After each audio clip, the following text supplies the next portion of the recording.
Hello there, Dave here. Just want to tell you that this episode of Tales from the Backlog is brought to you by the patrons of the Tube.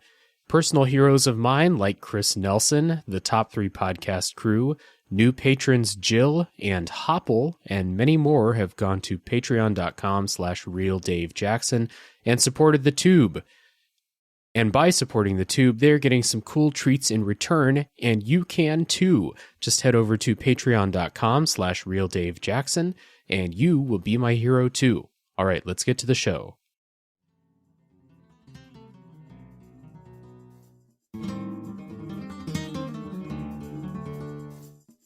Con alegría, con alegría.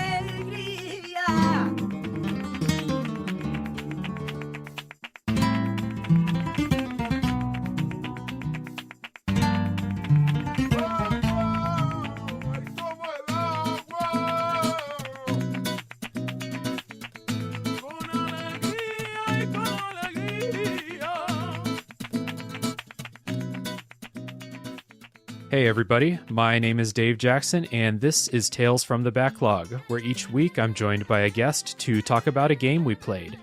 My guest today, kicking off October, is a friend of the show and a true advocate for hiding the president's daughter in trash cans, Michael Mays. Welcome to the show. Hi, thanks for having me. Very excited to talk about this game.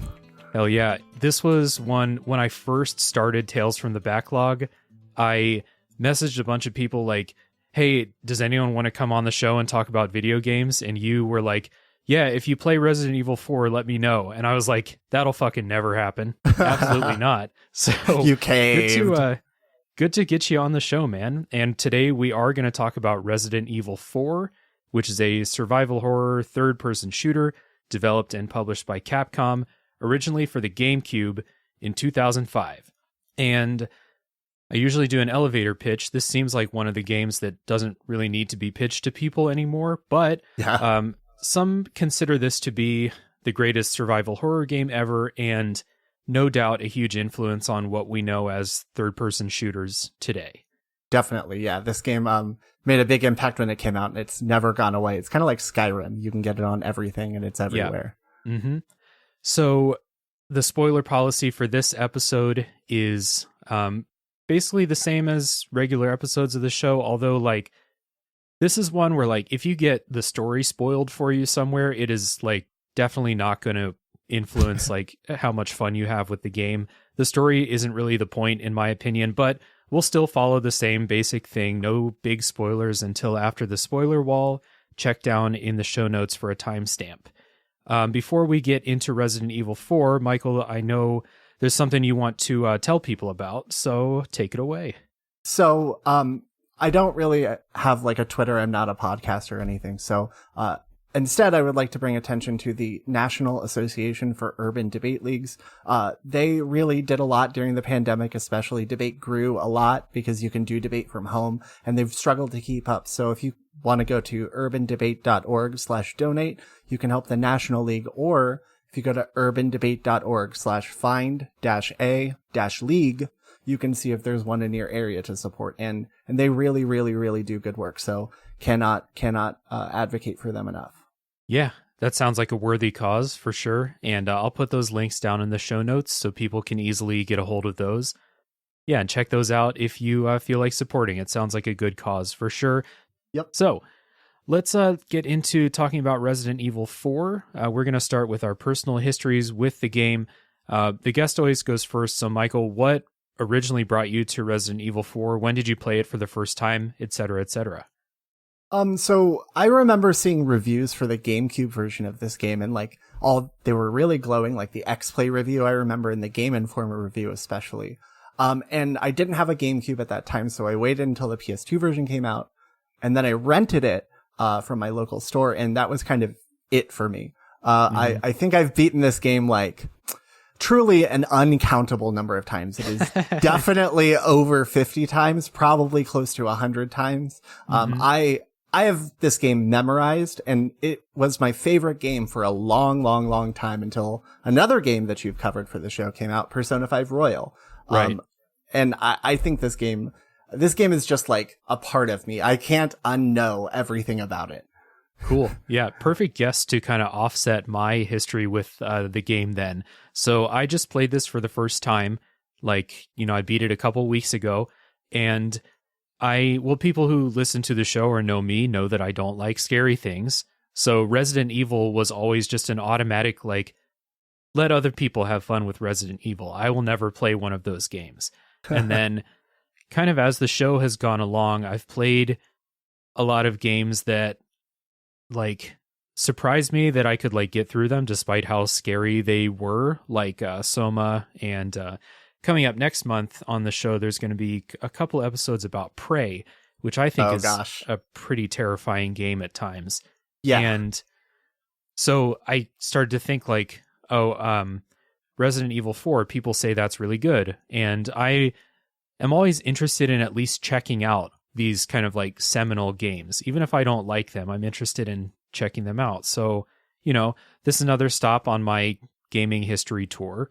And before we get into some opening thoughts, if people are wondering how long Resident Evil 4 is, my playthrough took me 15 hours. I played it on Switch. The Switch version is very good. I didn't really have any problems with it. 15 hours. We'll talk about this. How long does a regular playthrough take for you? For me, it depends on like how I'm playing it. Mine was 10 hours and 30 minutes or so. But I was playing on easy mode and I have this game memorized. I remember my first playthroughs being in like the 15 to 20 hour range, kind of where you are. This game is long.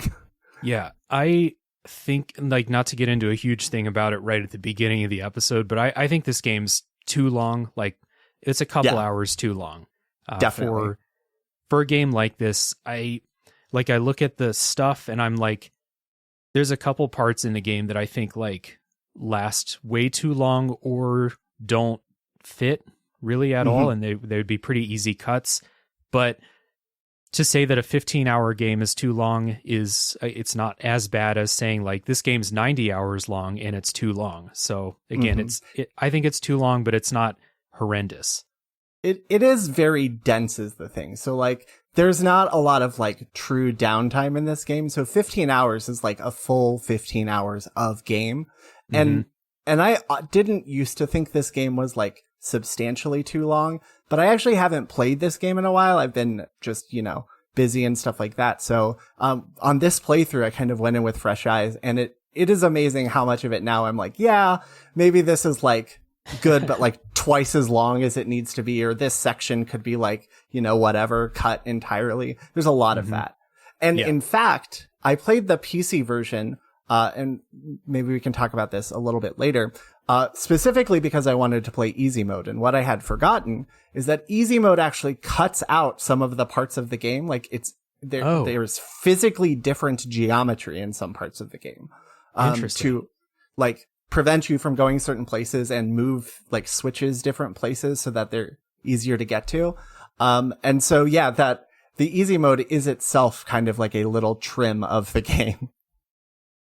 Interesting. Okay. That's odd, but I feel like that's an old school game design thing where easy mode cuts out like real parts of the game instead of like just balancing things a little bit.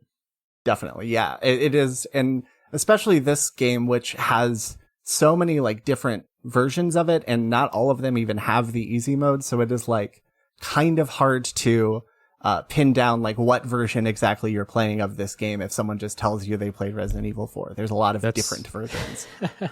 That's true, yeah. I got a recommendation that the Switch version is good, and that's all I need. I prefer to play most things while horizontal, so that worked out pretty well. Get into some opening thoughts about RE4. I'll be honest, I was expecting to hate this game.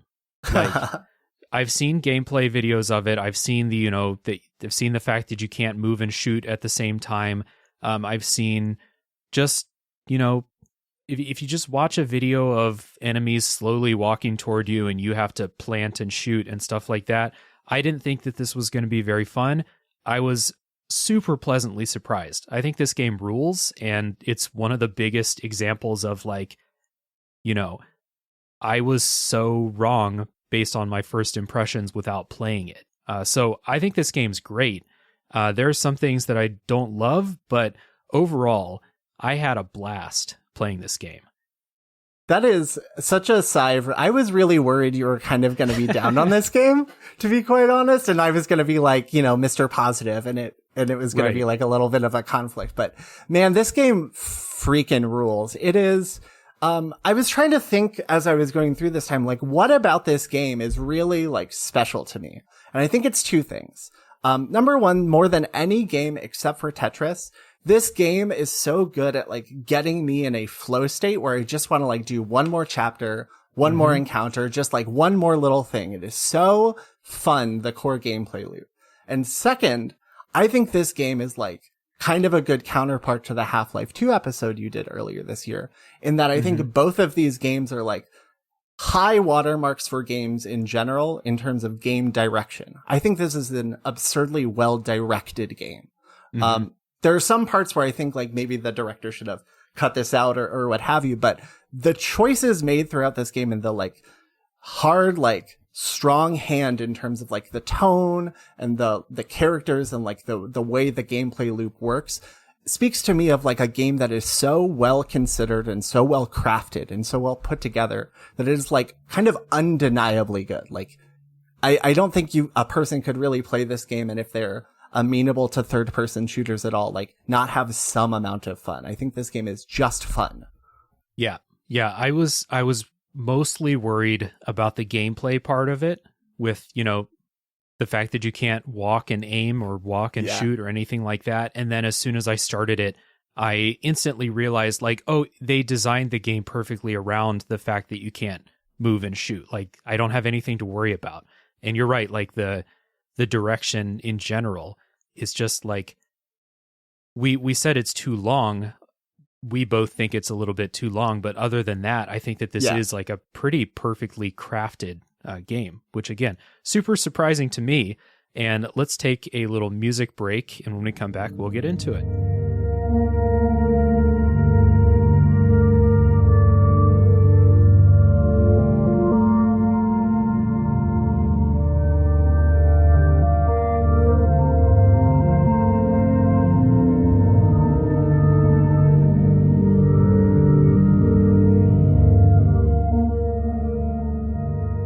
So, in Resident Evil 4, you control alpha male U.S. government special agent Leon S. Kennedy, who's sent on a mission to rural Spain to rescue the president's daughter, Ashley Graham, who has been kidnapped by a cult. That is your kind of story setup. Well, she's missing, and then you discover that there's, cult villagers doing what cult villagers do. There was culting about. Yes, there was much culting to be had. And the story, I think I said this earlier, but the story of the game is not really the point. It's just something to keep you going throughout all the levels and stuff like that. Now, I know that there is this big interconnected web of Resident Evil story that's going through multiple games. I obviously have nothing to contribute as far as that goes.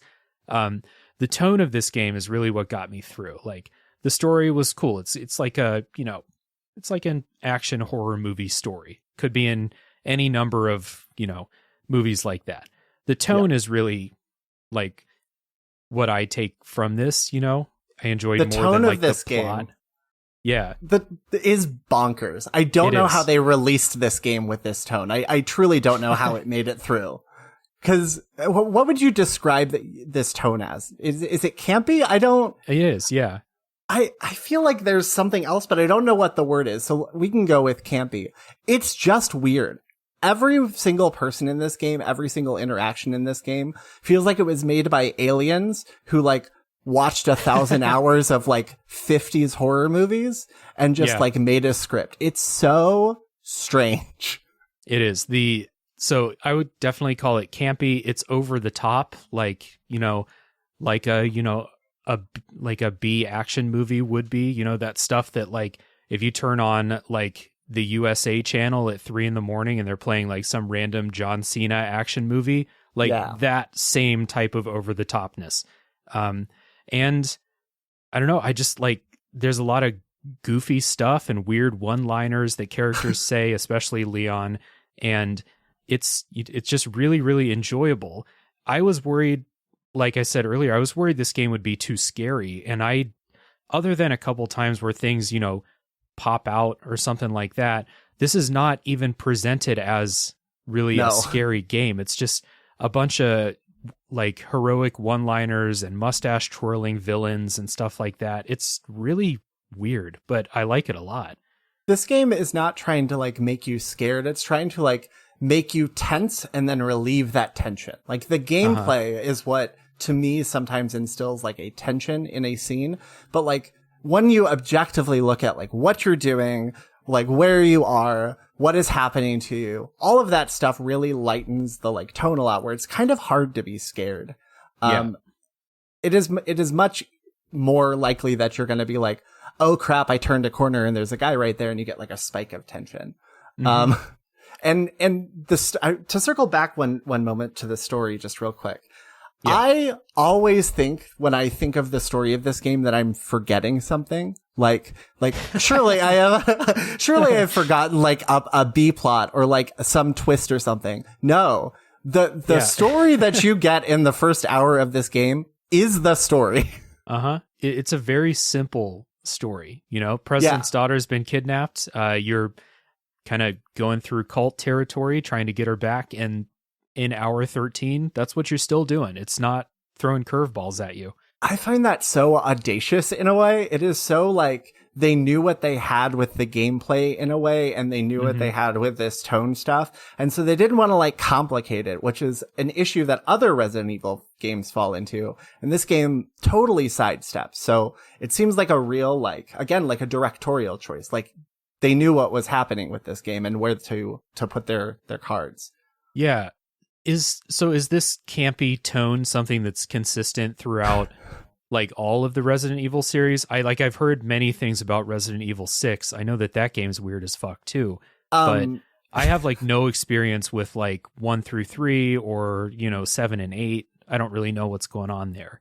It's yes and no. It feels like one of those things where they kind of stumbled into it and then owned it a little bit. I feel like 1 through 3 are like accidentally campy.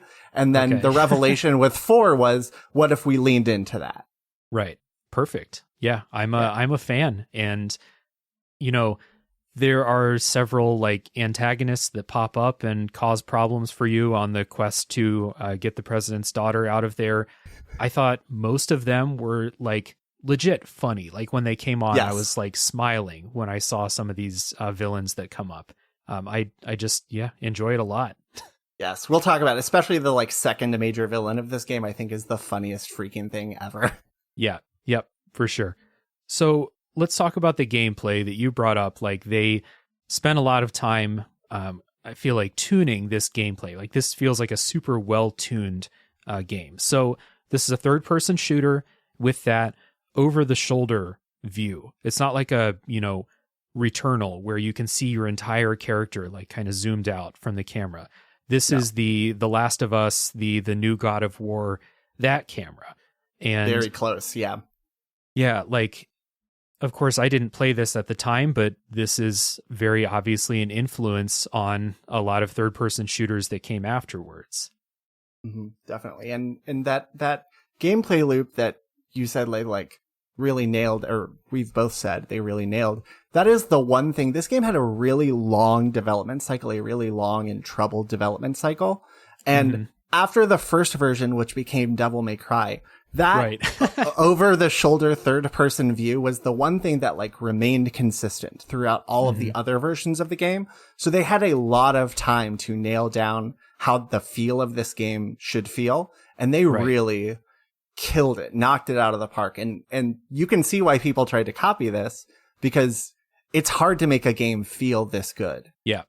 And I don't think kind of even I don't think they've recreated this exact combination of things, even in their own series. And I don't think other games have either. I don't particularly like The Last of Us. I think God of War is pretty good, but it's more different than the others and stuff like that. So I feel like this is still to me like the best of this type of third person shooter. Yeah, and even games that are like maybe taking big influence from the camera angle and stuff like that, I haven't really played anything that plays like this. So this is tank controls, and like I've mentioned many times, the biggest difference between this and all the third-person shooters that came after is that you can't move and shoot at the same time. So you're going to be doing a lot of moving and then shooting, picking a spot that is far enough away where you can plant and shoot, and then when things get too close, reposition and stuff like that. One of the primary verbs of this game is hunker down. Yeah. Find a good place to hunker down, for sure. Yep. And I said this is something that I was expecting to hate, because like if you're just hearing this and you haven't played the game, you're like, well, that seems like it would be super frustrating to constantly need to reposition and stuff like that. But it's not like the game developers didn't plan for this. So around most of the levels, they have safe spaces for you to like get up on a rooftop and shoot enemies as they climb a ladder toward you, or, find some other high ground, or find a window to shoot out of and stuff like that. And the enemies come at you very slowly for the most part. And it's just, this reminded me when I was playing it, I was struck that this doesn't feel like a third-person shooter as I know. This feels like a bridge between like a light gun game at an arcade and a third-person shooter. Like there's huge like arcadey energy to this like shooting. Yeah, exactly. And there is even an arcade mode in the game where they really go ham on that, called Mercenaries mode. And you're right. Cool. We'll talk about it, I think, in the spoiler section. It's like a neat little mode that does exactly that. It really makes it feel like an arcade shooter. There's a section early in the game, like very early, where you have an encounter in this village, which I thought was really hard the first time I played it. Yep. Luckily, I think there are a couple ways to actually finish that. Like, I think it's either you can kill all the enemies or just survive for long enough and then it will end. And yeah, it's a timer that you decrease in chunks when you kill things. So it's a combination of time and killing. Yeah. So once I got past that, I feel like that was kind of like your trial by fire to just survive as long as you can. Once I got through that, it's pretty smooth sailing through the whole game. I only died a few times during a couple of boss fights. I rarely died against the regular enemies throughout the game. So this was like, again, not as rough an adjustment as I thought it was going to be. And it ended up being really, really fun to kind of like, you see a big group of dudes coming at you. Okay, like, let me find a safe place. Let me maybe climb up onto a rooftop. And then when they get up close to me, then reassess. And it ended up being a lot of fun. Yeah. And the game does a lot of little things to make that fun happen. Like, for example, one is that this game has a lot of enemies that throw projectiles at you, and they move so slowly. These things are in the air for like 3 solid seconds or something like that. And they also like, enemies when they're not on screen or when there's multiple enemies on screen, the one you're looking most directly at will move fast and the others won't move or won't move fast, kind of like an action movie. When one person fights the protagonist and everyone stands around. They've done a lot of little things to like make you feel like you are pressured, but not like totally out of control and totally pressed. Yeah. And you have a couple other things that really help you like kind of manage these situations, especially when there's a lot of people coming at you at the same time. Body parts take damage as you shoot, so you can shoot someone in the leg and they'll fall down. And even if you can't run over and, get that easy melee kill on them, it at least takes them out of the picture for like 5 to 10 seconds as they slowly pick themselves back up and you can focus on something else. Headshots are really important because this is a game where you feel like you don't have enough ammo at all times. You will run out of ammo in some guns, in some of these big fights. So headshots are important. They make big, gory, amazing explosions when you get headshots. Very arcadey. The pink mist in this game is top notch. Like, yeah, they really went all out. It's very misty. Yeah, for sure. they kind of introduce some enemies where like it feels like headshots are a bad idea. I don't really think that's the case, but it certainly feels like it. Yeah, so there's like enemies where their head will explode, and then like another big like enemy, I don't want to spoil it, a zombie thing will pop out. And and the game, I think, wants you to think that this is like, don't shoot them in the head or else this will happen. There's just specific enemies are always those types of things. So like, if you know which ones they are, like, it doesn't matter if you headshot them or not. They will always be the special enemies. I don't want to spoil it. Yeah, for sure. To help you with the headshots, and maybe if you want to shoot things in the leg or something like that, every gun in the game has a laser sight. Super, super helpful. For probably 3 to 4 hours, I had a lot of trouble aiming with just kind of how it's tuned. Like I would overshoot what I was aiming at, and it would somehow also take too long to like swing across the screen if I saw something in the periphery or something like that. I got used to that. It wasn't a big deal by the end, but everything has a laser sight. So as you're, most guns, you're not going to like look down the scope and shoot. It's not really that kind of game. So the laser sight is super helpful to get those headshots. Yeah. This game also has a really kind of, I feel like when you're aiming a gun, your character naturally moves the gun around. That is more pronounced than in other games. And the laser sight really helps, like, one, communicate that is happening to the player, and two, like, make you feel like it's not that frustrating, because this game expects you to shoot with precision more often than it seems like it should. And the laser sight helps with that, even while you have that like motion sway that is pretty aggressive, I feel. Yeah. That being said, I didn't find this, gun sway to be as rough as in The Last of Us, which is one where I like really disliked it until you eat enough pills to make it go away, which is how that works in that game. At the beginning I had trouble aiming, but it wasn't a huge deal after a few hours of getting used to it. And especially when I got the shotgun, which was my bread and butter for most of the game, you don't really have to aim. Just, we know how shotguns work. Yeah. One thing this game does really early on that I think is so smart that helps with this a lot is one of the first, like, after that village scene you talked about before, it introduces these blue medallions that are made to inspire you to shoot things far away precisely. And it's a really good teaching tool to incentivize, like, figuring out how exactly the feel of this shooting works when it's not just a guy in front of you that you can shotgun. It's such a smart little thing. Yeah, that's a great point. I never thought about the blue medallions like that, but it is, aim training for sure. Yeah. Because you can get through that first little village without really aiming much. Enemies will just walk right at you, but that doesn't stick around forever. So, I think it's really smart. Yeah. Another thing that I think is real smart is this game.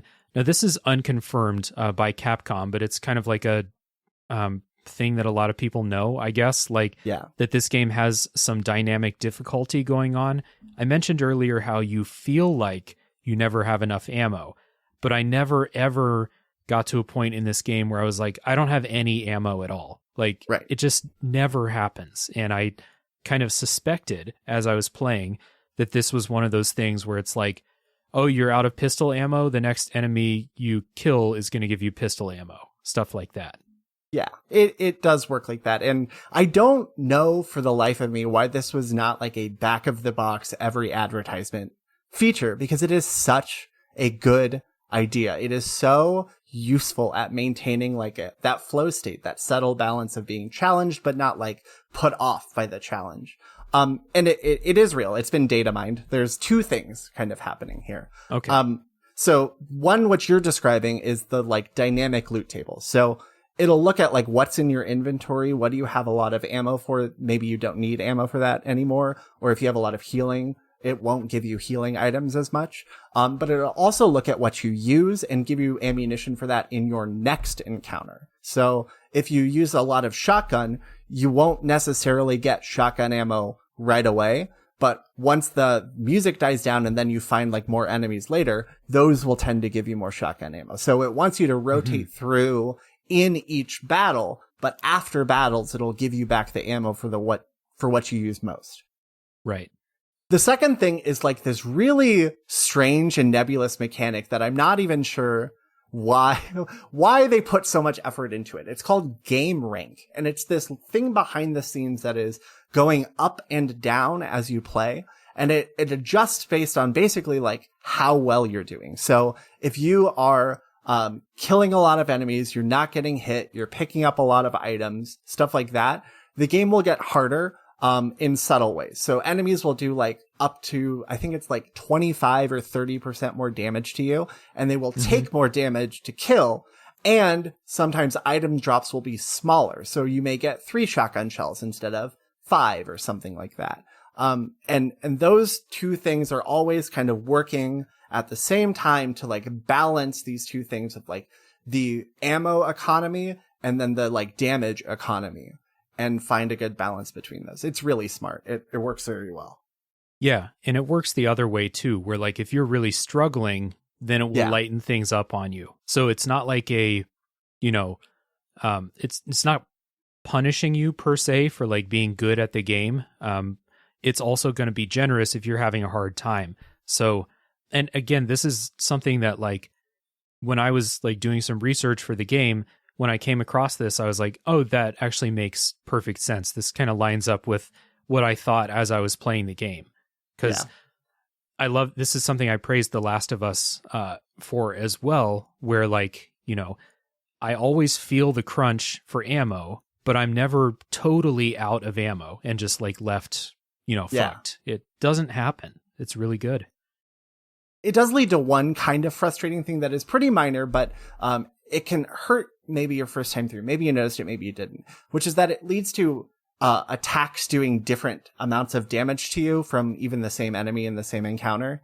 So there were a few times where like, there have been a few times in my playthroughs of this game where I'm like, that should not have killed me. And I know that, but it did because I've been doing very well. So everything is doing more damage to me. So this attack that should do half my health did like 3/4 of my health or something like that. Oh, gotcha. But that's kind of once you see the Matrix, it probably like you probably didn't get frustrated by stuff like that.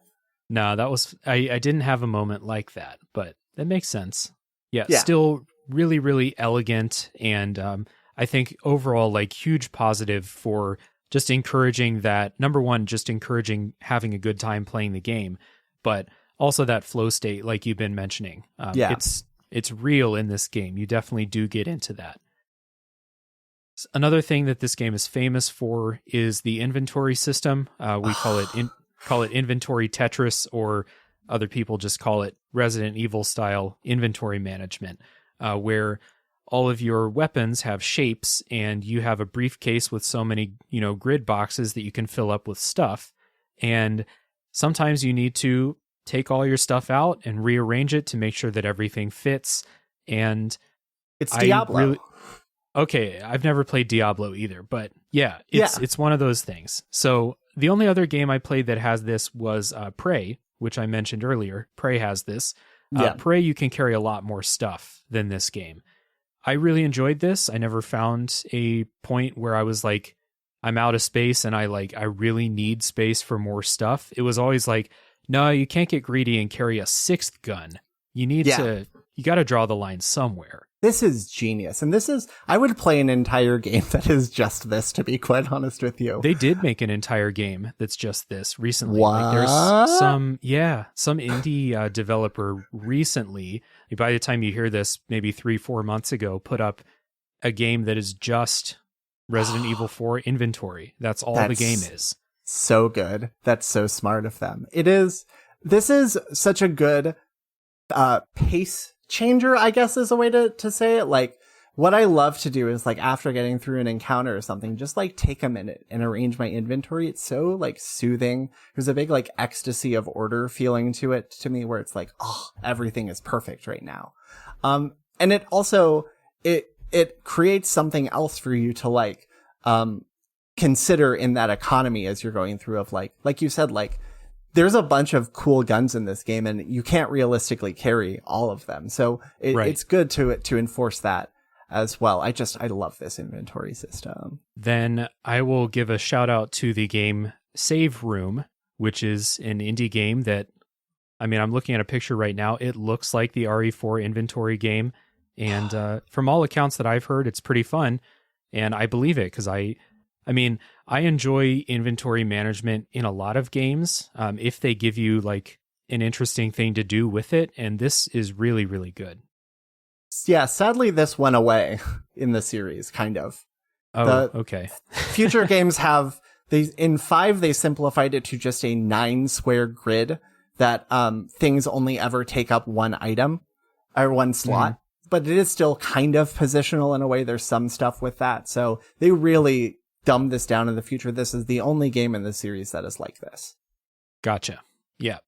We mentioned weapons before. There's a lot of weapons in the game. I think I found throughout the game, if I'm trying to remember, I usually carried four weapons until much later in the game. You can spend a bunch of money to upgrade how much inventory space you have, and then you can start to kind of get crazy with it. But for most of the game, I was rocking between 3 and 4 weapons.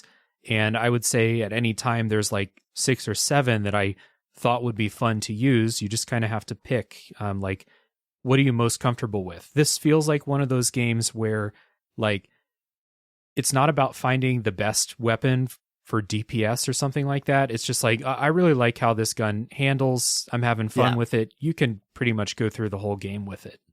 Yeah, you can play through this whole game with the starting pistol, and it's like, it upgrades pretty well. Like it still is useful at the end of the game. And the way upgrades work in this is like, I think that little secret sauce to me. It is such a nice little like sprinkle of RPG elements on top of this action game where like when you as you proceed through the game, you can upgrade your weapons, their damage, their reload speed, and their capacity. And then if you do all of that for a weapon, there's like a special unique upgrade at the end, which is like usually like mega damage or ton of ammunition or something like that.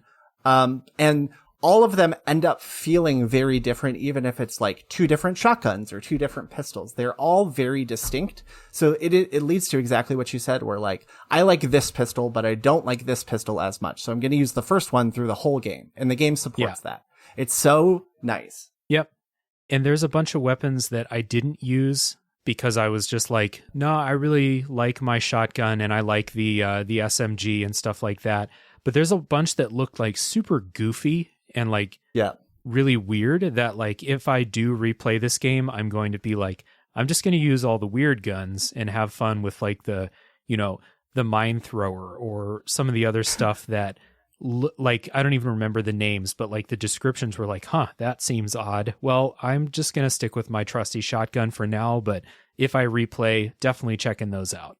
I will say the mine thrower, the one you mentioned, is maybe the one weapon in this game I don't like that doesn't feel good. Okay. So maybe skip that. But if you beat this game, you unlocked a bunch of weapons, and those are all really cool. Those are all fun and unique and interesting, which I don't want to spoil them quite yet, but they're all good.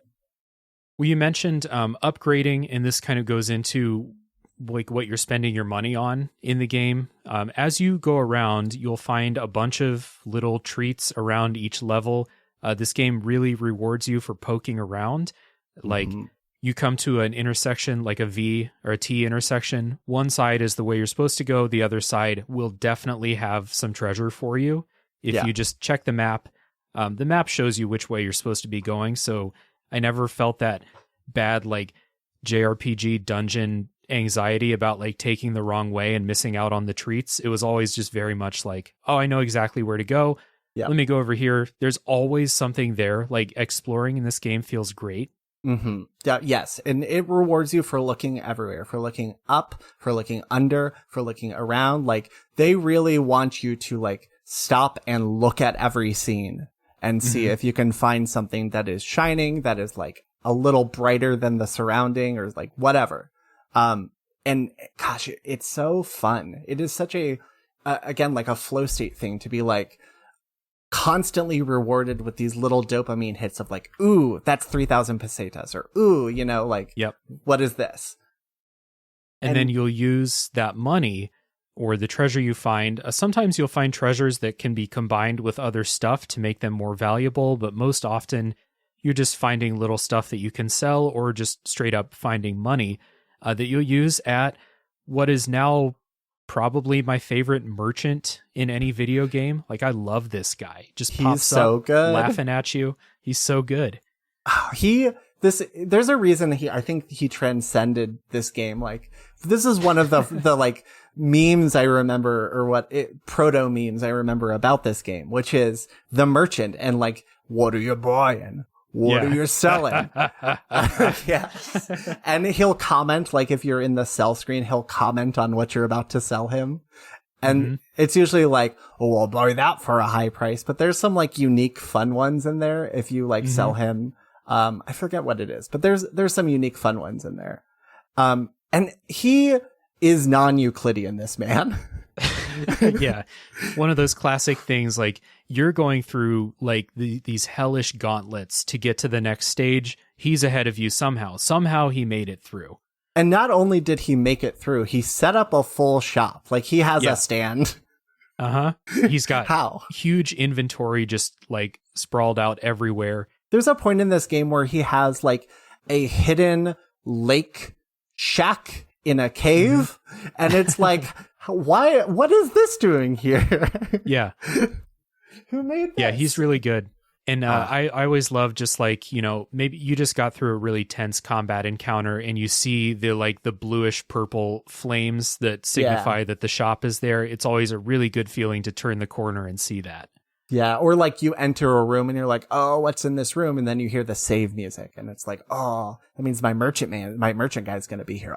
Freak yeah. Yeah, that guy rules. He also has like one thing that I think is an easy cut from this game. I'm not sure why it's in this game at all, which is these shooting galleries. Did you do these at all? I did a couple of them and I was like, this actually really sucks. I'm not doing any more of these. This is the one part of this game I have never completed in any way, shape, or form. I am not sure why this is in the game. They are not fun. They're hard. Yeah, I was going to say, they're not. And it's not like it's not fun to shoot things in this game. They're just really, really hard. Like, even the very first one you do, I couldn't get like the target score. In a game that is like so much about expression through play, these seem very prescriptive in a way that is counter to the entire ethos of the rest of the game.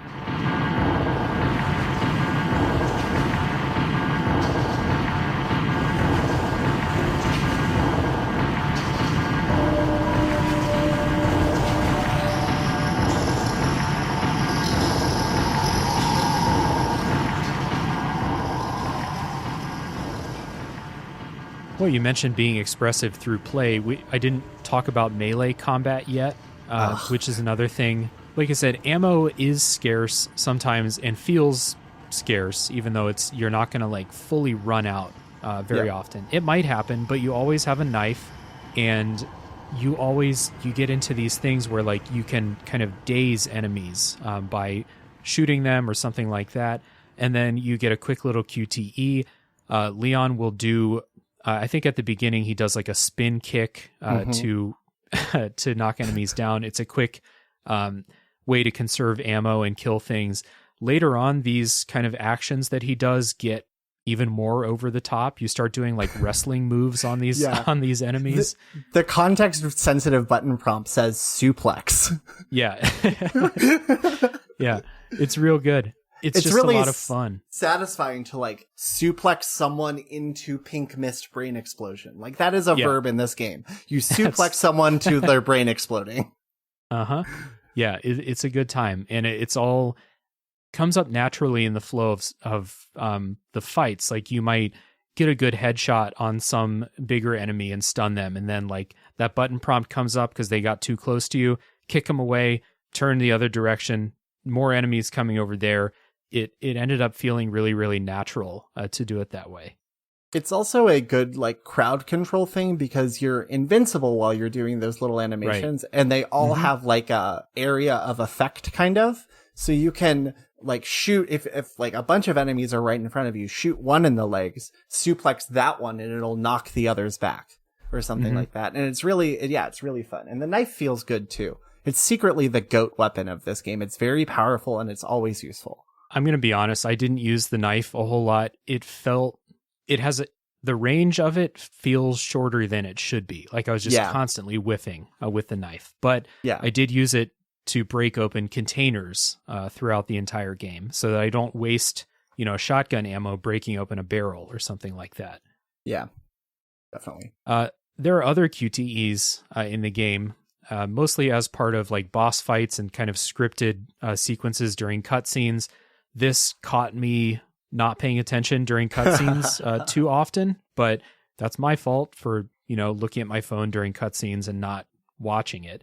It's not like this game has like 15-minute long cutscenes anyway. No. But they're pretty short. This game does have QTEs, which was the style at the time. I don't hate QTEs, so like as long as I was paying attention, I did fine on them.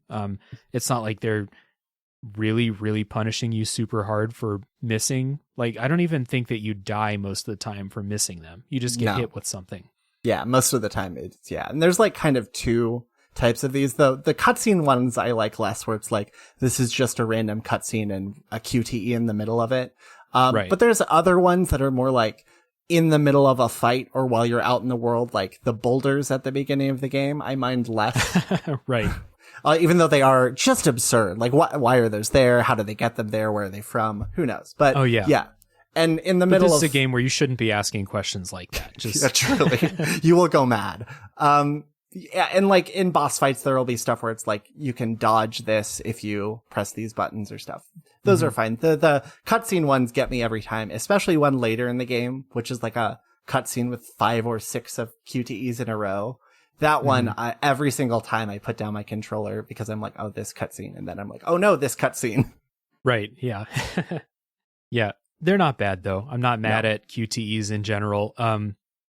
They do have some button mashing QTEs, which I'm not a huge fan of as I get older and my button mashing skills go down, but they're not hard. It's just, you have to do it enough. I can't remember if this game has those like wiggle the joystick QTEs, which I think are fucking it does. Yeah. I felt like it. I feel like I've played a bunch of games recently that just randomly have those. I hate those in every game that it comes up in. You get stunned and you have to basically destroy your joystick. I mean, rest in peace if you're playing this game with Joy-Cons. It's over after this. Yeah, move your hand. Just put your palm on the thing because you can't do it with your thumb. Yeah. It's right. Yep. Not good. Yep. Another thing that I don't love about this game is that it has escort chapters. And it's escort chapters where if the person you're escorting dies, then it's game over, start again. Yeah. I don't think that they're horrible. They're like, it's definitely not as bad as some other games I've played in the past, but I did not have fun doing these. It's funny to direct the daughter of the president of the United States to hide in a dumpster. Yes. But I didn't really have fun playing these escort missions. Yeah, they're the kind of thing where like the fact that they are not actively a hindrance to the game is kind of a revelation in a way. Like, it's very surprising that these don't suck as much as they could. Because for half of them, you can just you're escorting Ashley. I don't know if you said that, but right. For half of them, you can just shove her out of the way and do what you need to do and then come back and collect her. So most like those are like kind of incidental. The rest of them are, it mostly tends to involve like backing into a corner so that Ashley can't get away from you and then just keeping enemies away from Ashley. There is a fail condition in this game where Ashley doesn't die, but she is captured. Did you see that happen ever? Oh, yeah. Yeah, because if enemies go up to Ashley, a lot of times they don't try to kill her. They just pick her up. They throw her over their shoulder. And if they make it to a door, then it's game over. Yeah, a loading door specifically. Yeah. Right. And that is... I don't know if I like that that's in the game, to be quite honest with you, because I get why it is, but it's one of those things where it, to me, feels really frustrating every time. Like, every time I've had that happen, I am very, very close to shooting an enemy, or I shot an enemy and just missed them, and they were just really close to a door when they happened to pick her up. And so it doesn't feel great. And it also leads to I had 3 deaths, I think, this playthrough. 2 of those were accidentally shooting Ashley while someone was carrying her. Oh. Because if you shoot Ashley once, she dies no matter how much health she has. Oh, right. Makes sense. She's made of different material than Leon is. Yeah. So I definitely lost these things more than once, like more than a few times, because I had to reload right as an enemy reached a door. Yep. Definitely. And yeah, it doesn't feel great when it happens, but also like how much I would say Ashley is in less than 30% of this game, surprisingly. Yeah. Like she's not around all the time. Yeah, it's not an escort game. It's just there's some chapters that she's with you and you have to take care of her. It didn't end up like, it's not like I just spent hours and hours repeating these sections because they're so hard. It's just like, you know, again, comparing to The Last of Us, like, I don't know, it's just more fun, in my opinion, that Ellie is mostly can handle herself, or at least can run away from stuff. So Ashley is useless. She will just, when an enemy gets close to her, her response is to be scared and do nothing. Yeah, fetal position immediately. Yeah. Kind of along that line, there's a lot of chapters in the game, even within escort missions, or escort, I guess, encounters. There's a lot of variety to them. It's not always just like shove Ashley in a dumpster and kill all the enemies. Sometimes you get separated and you can't like run up next to her and you need to keep enemies away with your guns. Yeah. Or outside of the escort missions, there's a lot of kind of variety in encounters. There's, you know, the classic, like you're inside of a cabin and zombies are coming in both windows and you have to keep them out and stuff like that. These are kind of hit and miss for me. I don't love the kind of defend the house missions, but I don't really like those in any game. I didn't like them in The Last of Us either. So if you want to just keep making that comparison, but the game does mix up what you're doing from time to time.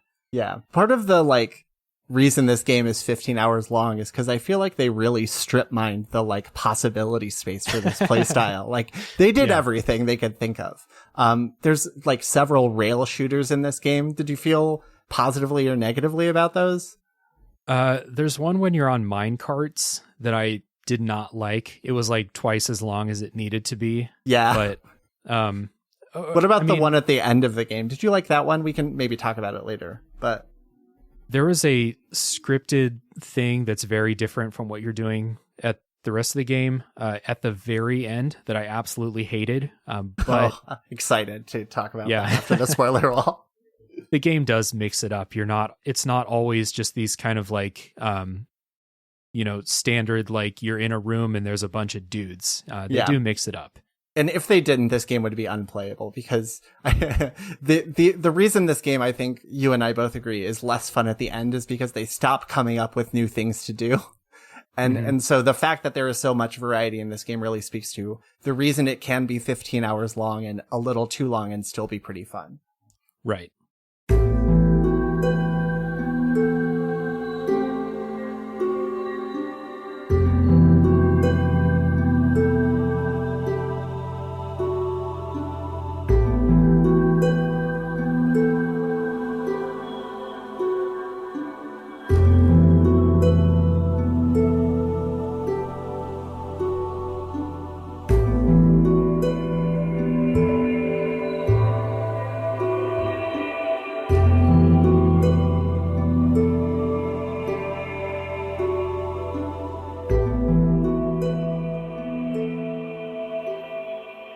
So this game is very brown, we'll say. Sometimes I like to point out the way games look on the show. Not always, but when I was thinking like, okay, what does Resident Evil 4 look like? Okay, it's dark and it's brown. And I don't have a whole lot else to say there.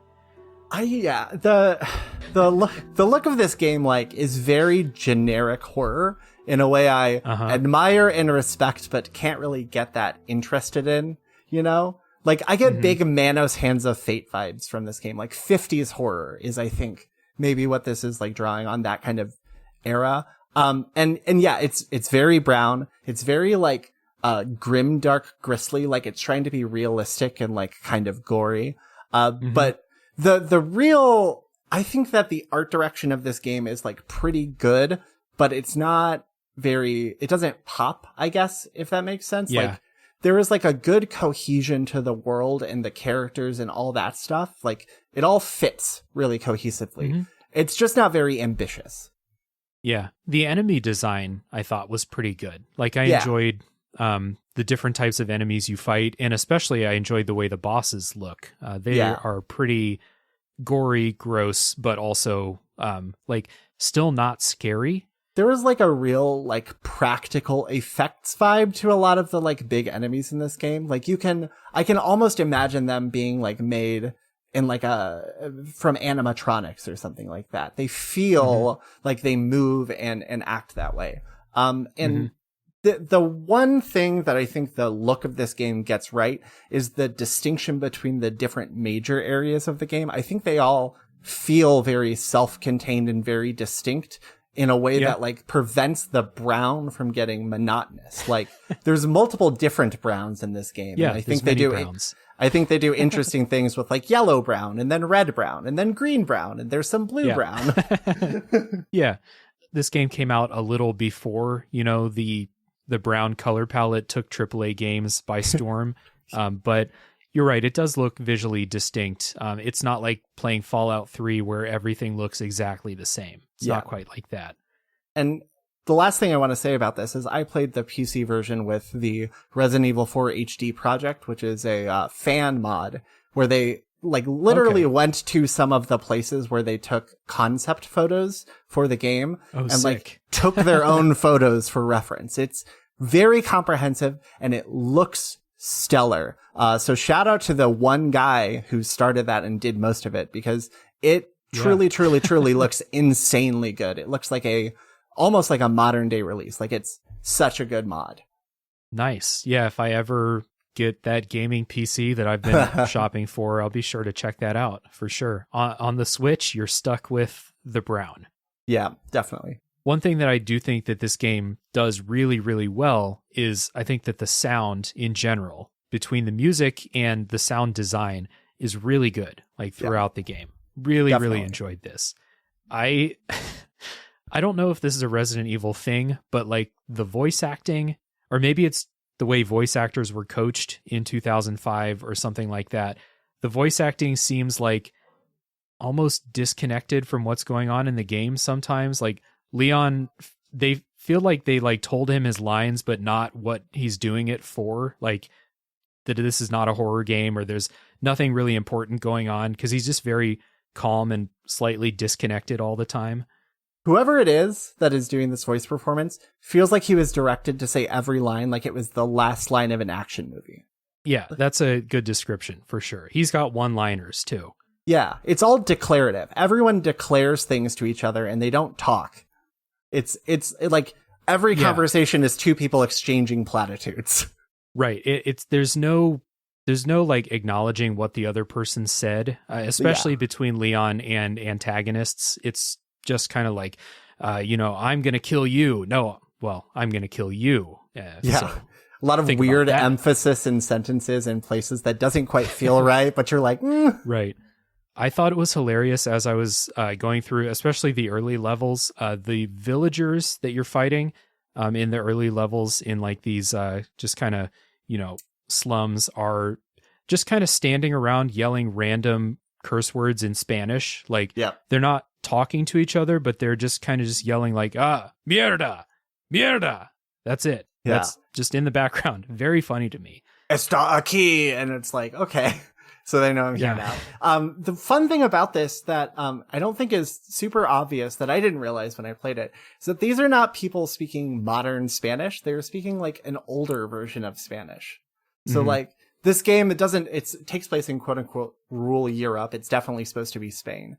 Right. And the nice little touch is like, this is supposed to be a village, an area that kind of got locked in time when the big incident of the game happened to them. And therefore when they speak this older version of Spanish. It's like a nice little directorial touch, I guess. Interesting. Yeah, I didn't notice that. I just kind of noticed like when you're wandering around, there's a bunch, you can hear enemies a lot of times before you can see them, especially when you're in indoor spaces, and you'll just kind of hear them just muere, muere. And I'm like, okay, well, there's a dude somewhere. Let me try to find him.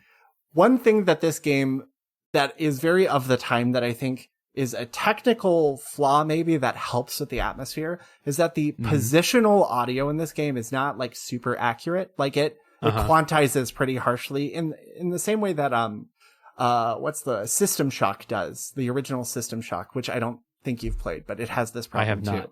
Looks scary. And it's super scary. An enemy 1 room away and 3 rooms away will sound basically the same.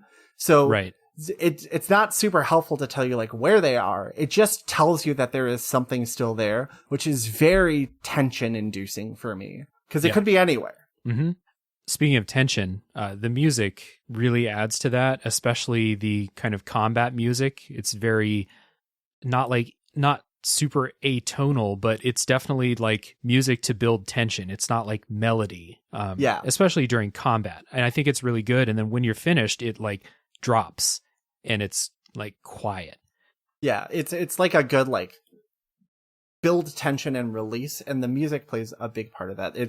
I think of this game as having 2 modes, which are urgency orchestra and nice piano. Mm-hmm. Yeah, that save room music is like, well, I played this, I got huge Dark Souls. I think it's the opening menu theme in Dark Souls, which like should be the other way around. Obviously, this game came out first, but it's that same kind of like just very calming, very beautiful piano track in the save rooms. It's a real standout. Mm-hmm, definitely. And there's also not a lot of music. Like there is that combat track and there's that like save room track, and that's like kind of it. Mm-hmm. And it gets a lot of mileage out of just like that little variety because it's not fully dynamic, but it is a little dynamic, where it'll get more intense if things are going poorly for you, or there's like a lot of enemies or in boss fights and stuff like that.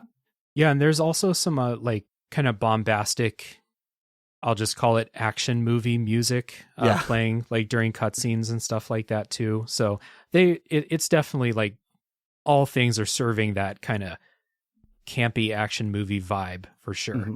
Definitely. So on to like kind of the big question. And I mean, I'm excited to talk to you about this game because I know you like it a lot, but I'm excited to hear your thoughts about the fact that this game is going to be remade. So surprisingly, I don't have a ton of thoughts. I've been trying to keep myself in the dark on this a little bit. Okay. My understanding is that it's going to be, as far as we know, the same type of game. So it's not going to like change genres on us, which is good. The other thing I know is that the other remakes Capcom has done in the Resident Evil series are all like really stellar. They're all some of the best entries in the series as far as I'm concerned.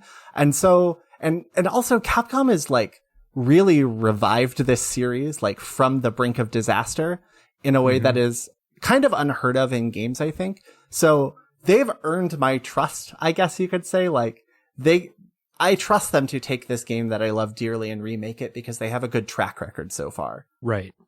So if you can guess, I haven't played the other remakes, but everyone that I've talked to who's like talking about games they just constantly get brought up, especially 2 and 3, right?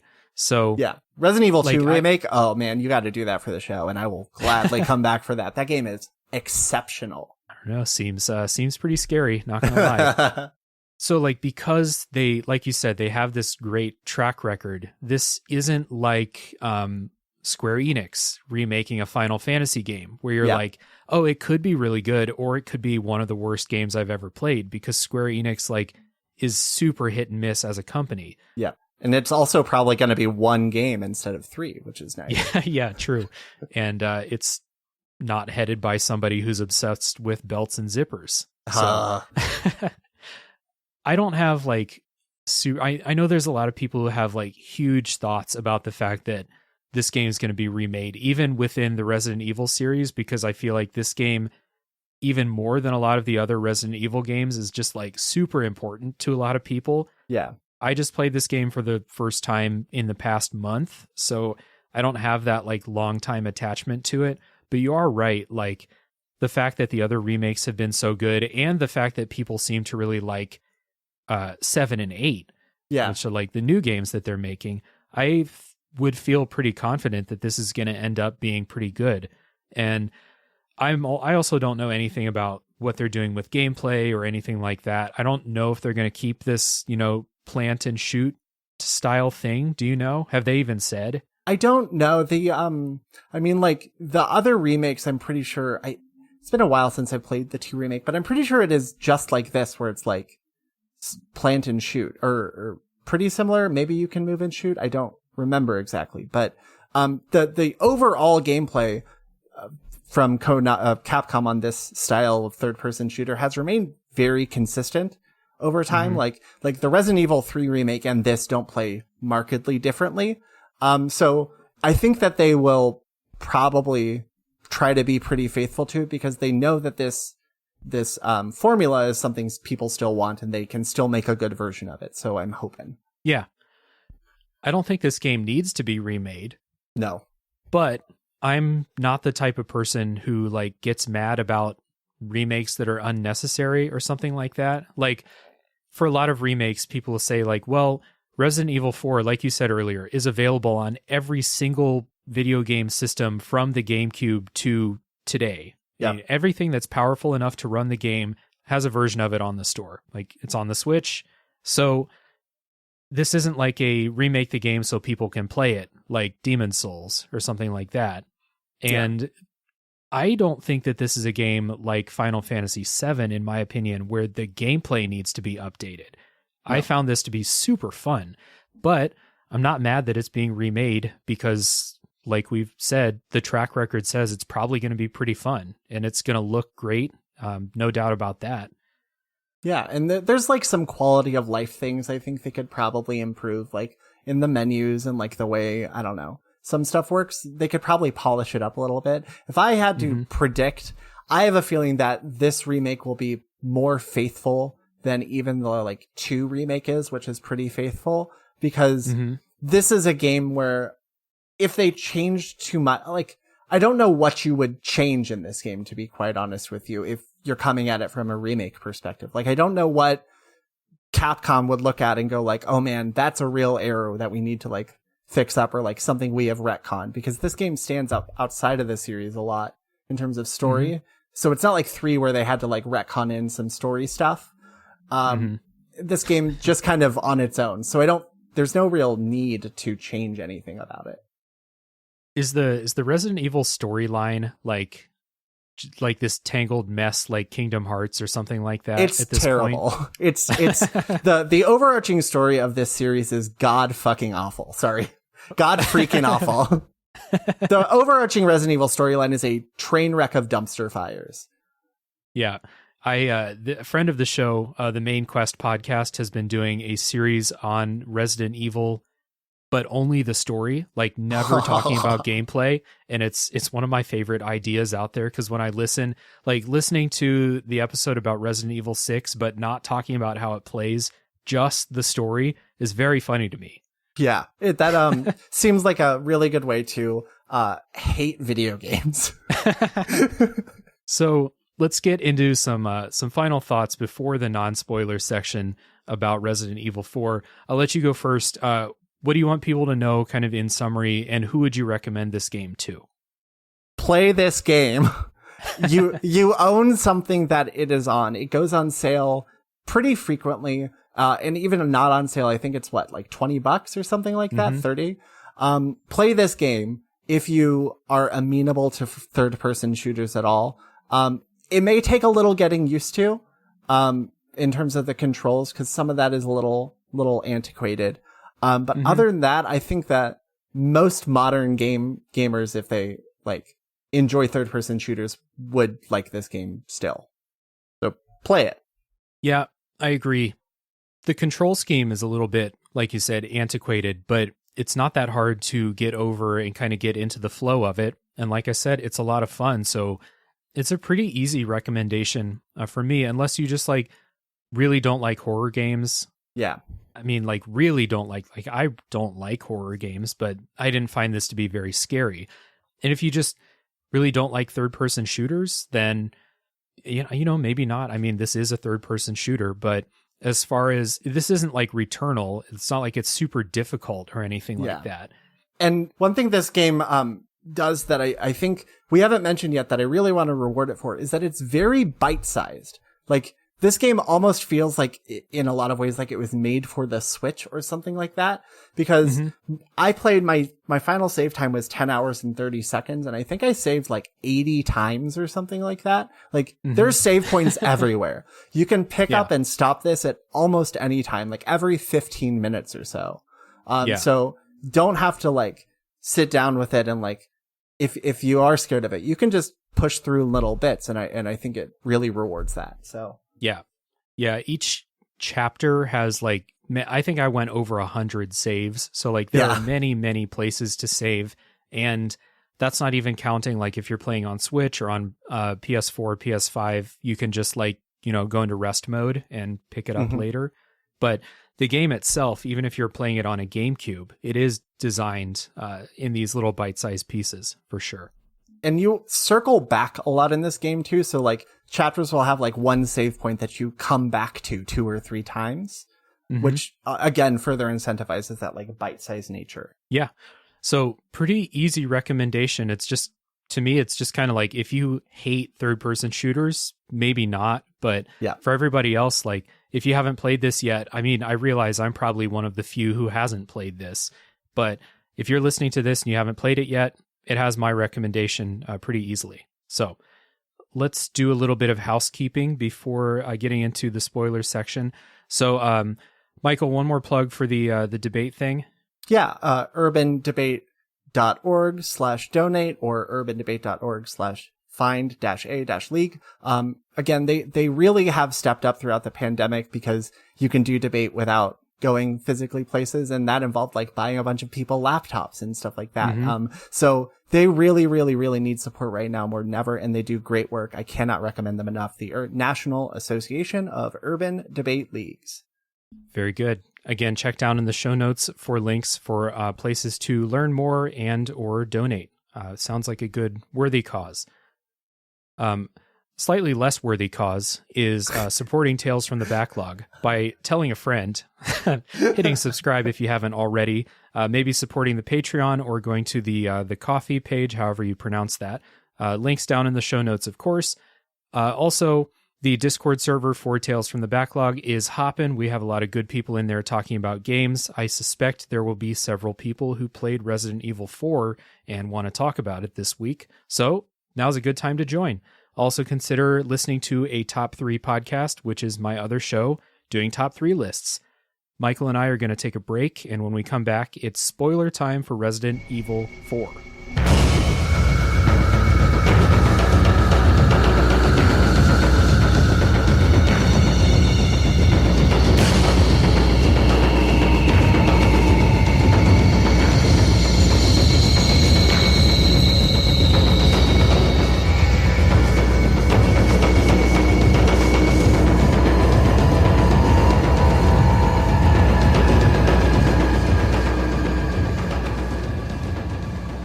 All right, Michael and I are back, and it's time for spoilers for Resident Evil 4. Take it away, Michael. Yeah, so I'm sorry if I go a little overboard in this section. Basically, I could talk about every single individual room in this game and like gush about it or complain about it. And so I have a feeling that I'm gonna drag you through some sections that you might not remember very specifically or whatever, but. Yeah. very, very first thing I'm curious about, we touched on this at the beginning. What do you think about, like, this game's length and, like, how long all the, like, 3 major sections of it are? So there's, like, 3 main areas of this game: the village, the castle, and the island. Right. What did you think about, like, the distribution of those areas and, like, where you would cut? All that stuff. Just in general. Yeah. I know a lot of people think that the castle is too long, but I never really got sick of the castle. I honestly thought the game was going to be over at the end of the castle. It feels like it, doesn't it? Yeah, it feels like you're building up to a conclusion at the end, because I don't know, that's how things work when you're trying to solve problems. If you kill the head of the castle, then you win, right? That's how it works. Yeah, and that's also how castles work by law, I'm pretty sure. So. Right. Yeah, if I learned anything from medieval history, for sure. In Game of Thrones, yeah. Yeah, definitely. Yeah, so, like, the stuff on the island is pretty hit and miss for me, but I don't want to say that I would, like, cut the island stuff out because I like a lot of stuff in there. Like, when you're going through, like, the hospital or, like, research type parts of it, I thought that was really good. So... yeah. I wouldn't cut all of that, but there was a lot of fluff on the island. Like, it felt like that should have been like a short final level. Definitely. That island section, every single time I play this game, again, I've played this game 50, 75, 100 times or whatever. There are parts of the island where I'm like, wait, what? What is happening right now? Like, what is this? I just forget they exist because it is so... they kind of run out of ideas. I feel like they run out of new things to do on the island. And so a lot of it is just like hallways and guys, I feel like. And the variety in the island, we'll talk about it when we get, a bit further down. I think all the attempts at variety on the island kind of are not great. I don't actively hate a lot of them, but man, when I think about this game and I go, screw that section, it's all on the island. Yeah, it makes sense. When I replay this game often, I just play the first 3 chapters and then stop. Because those are, I feel, like the best stuff. Chapter 4 is like the mines, which is I think a little too long. And then, chapter 5, I think is like 3 or 4 times as long as it should be. Yeah, for sure.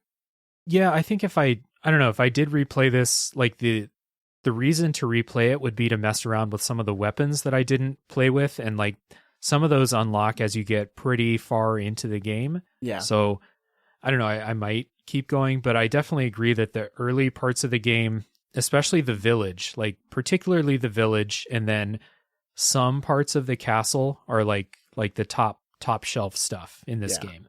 I will go so far as to say that I think the first 2 chapters of this game, the village part of this game, are like probably some of like the best 5 hours of game there is. Like that initial 2 chapters is just memorable set piece after memorable set piece after memorable set piece in really rapid succession. And the difficulty is still pretty manageable and low to where it feels like you can really get into it and you aren't pressed too much. So I think the village is like a revelation in this game. And the castle I mostly like, and then the island, Yeah. But there is stuff that I liked on the island, and I don't know if we want to just kind of go through kind of sequentially, but like there is stuff on the island that I thought was really cool.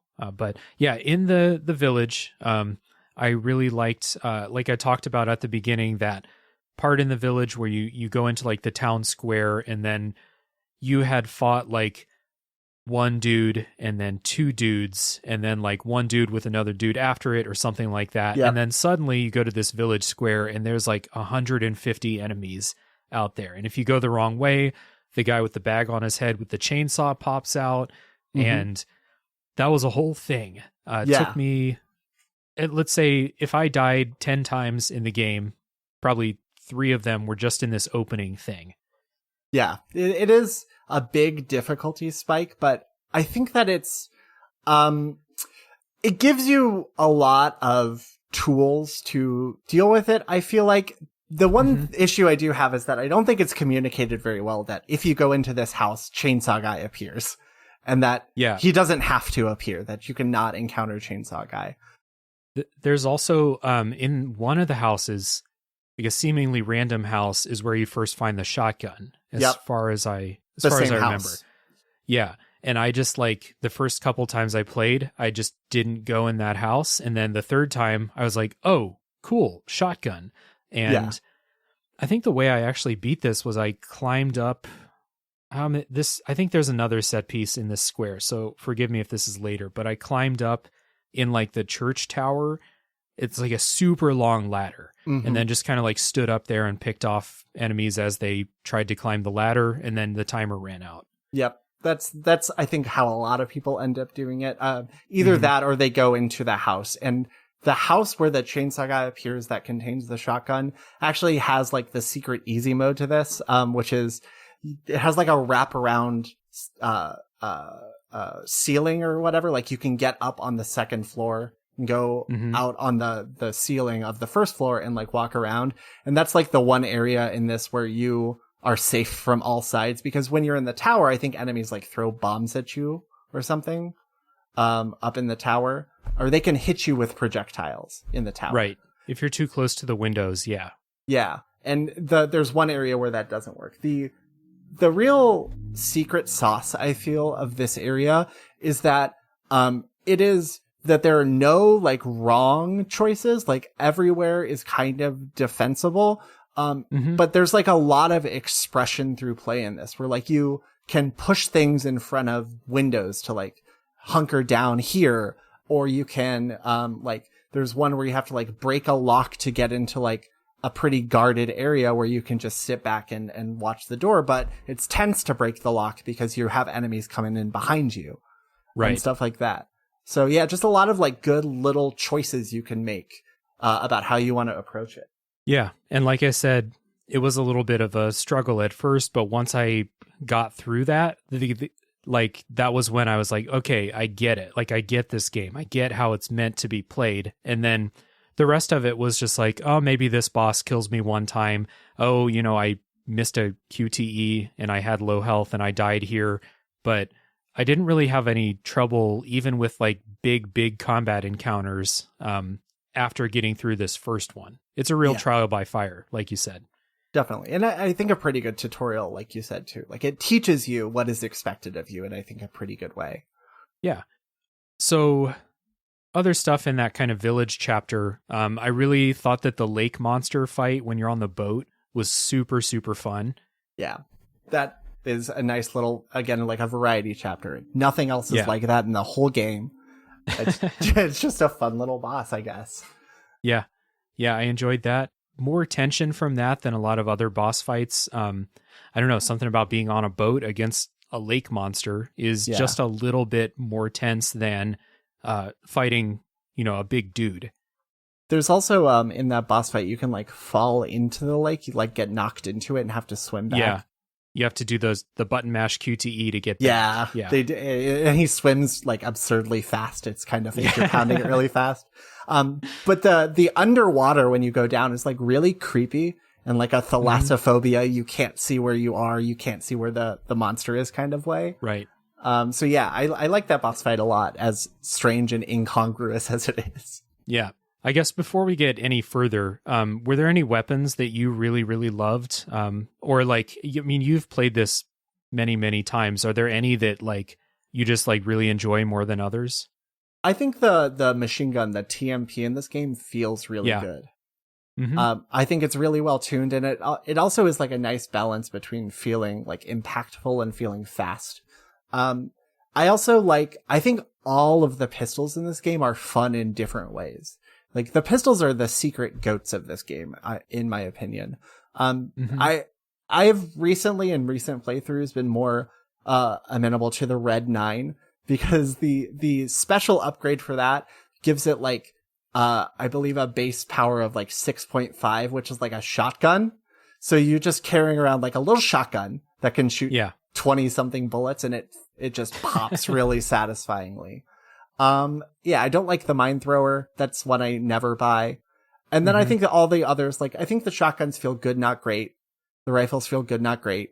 But the TMP, the pistols, I think those are like really where the like secret sauce mojo magic is.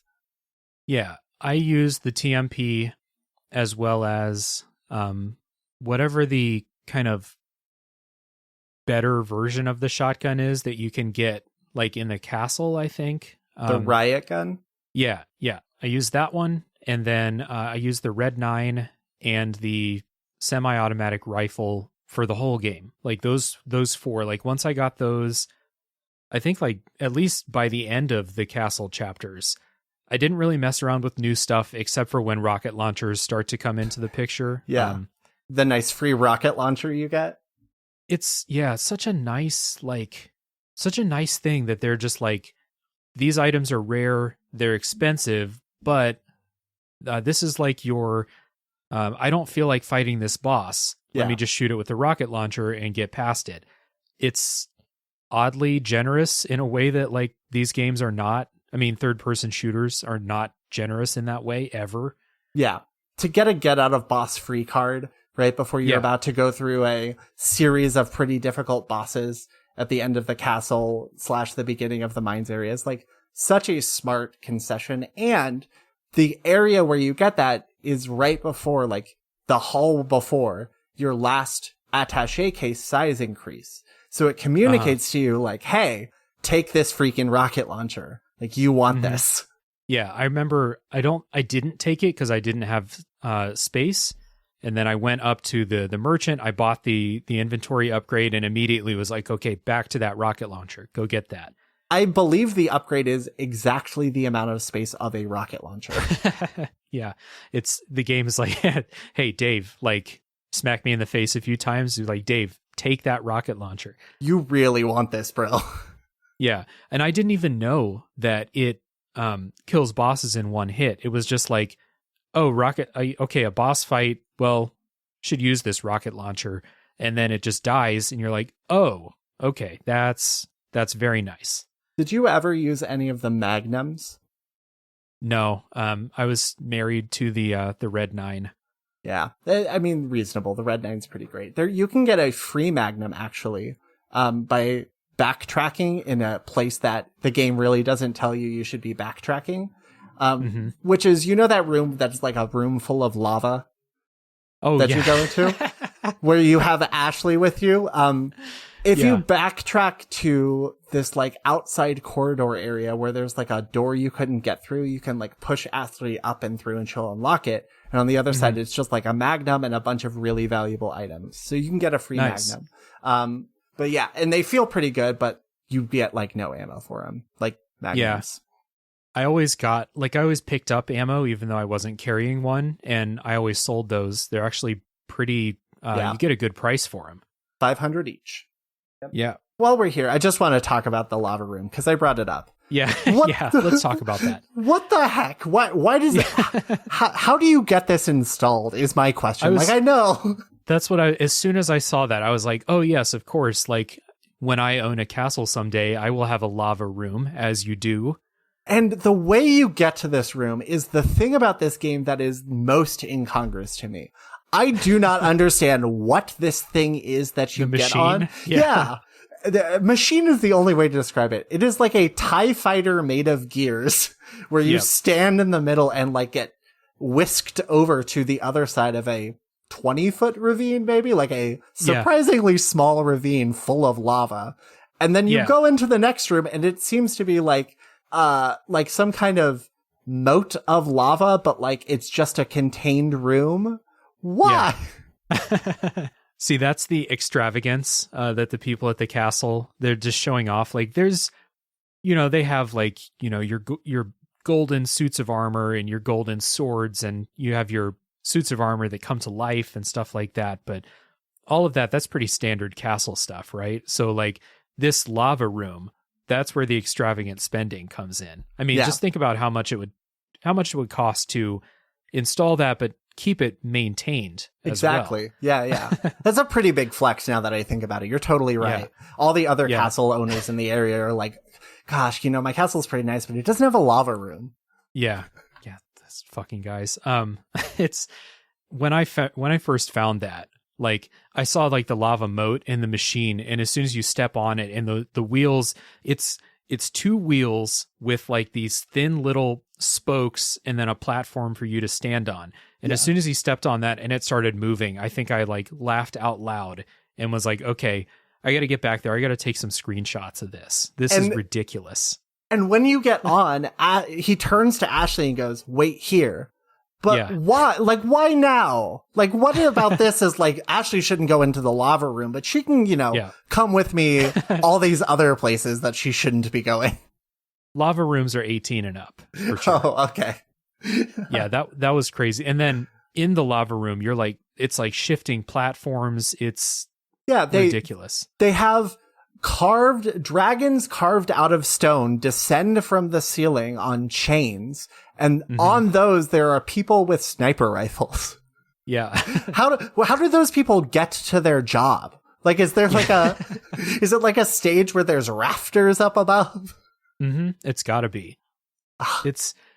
This game has a lot of goofy moments, but that's gotta be a contender for goofiest. It's one of the goofiest things I've seen in any video game that I've played. There are freaking like merry-go-rounds with surrounded by cage with 2 doors on them that just rotate infinitely. Yeah. What? It's bonkers. Yeah, I love it. So you fight going back to the village, back linearly. Yeah. After the lake monster, the next boss you fight is a boss you fight a couple of times in the game, actually, these El Gigantes. How do you like this fight and also the times you face them later? How did you like those? I thought this one was fun. This one was fine. When you fight one, it was pretty good. I like you can figure out that you can knock a boulder down, or maybe that's in a later one with That's Ashley. The second one, yeah. Right.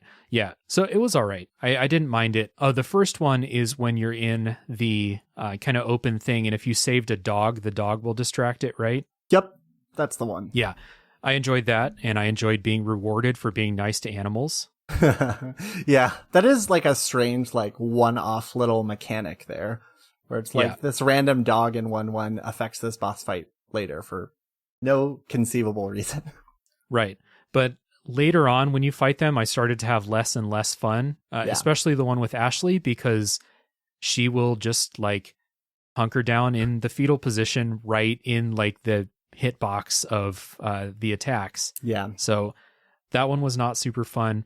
Later, I think there's one where you fight 2 and there's like a lava pit in the middle that you can get them to fall into, right? Yep. That one was all right. I enjoyed that. That one's pretty fun. And also, strangely, one of the few like version changes of this game is if you use the pit in the original GameCube version, the money from that guy just goes away. But in later versions, they made it so if you leave and come back, you get the money, which is like such a small little change. And I'm like, who even thought to make that? Yeah. They had a bunch of angry letters from people like, I didn't get my 20,000 pesetas or something. Yeah, definitely. A lot of angry moms. No.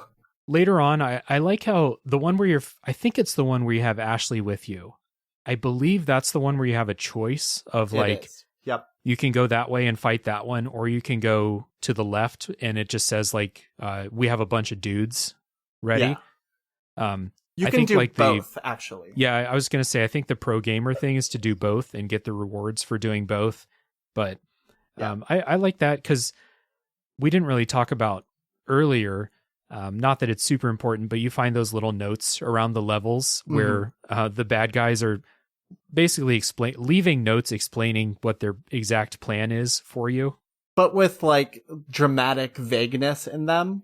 Yeah. But like, what if the incident happens? Will we be able to fulfill our plan? And it's like, okay, I don't know what any of these proper nouns are, but sure.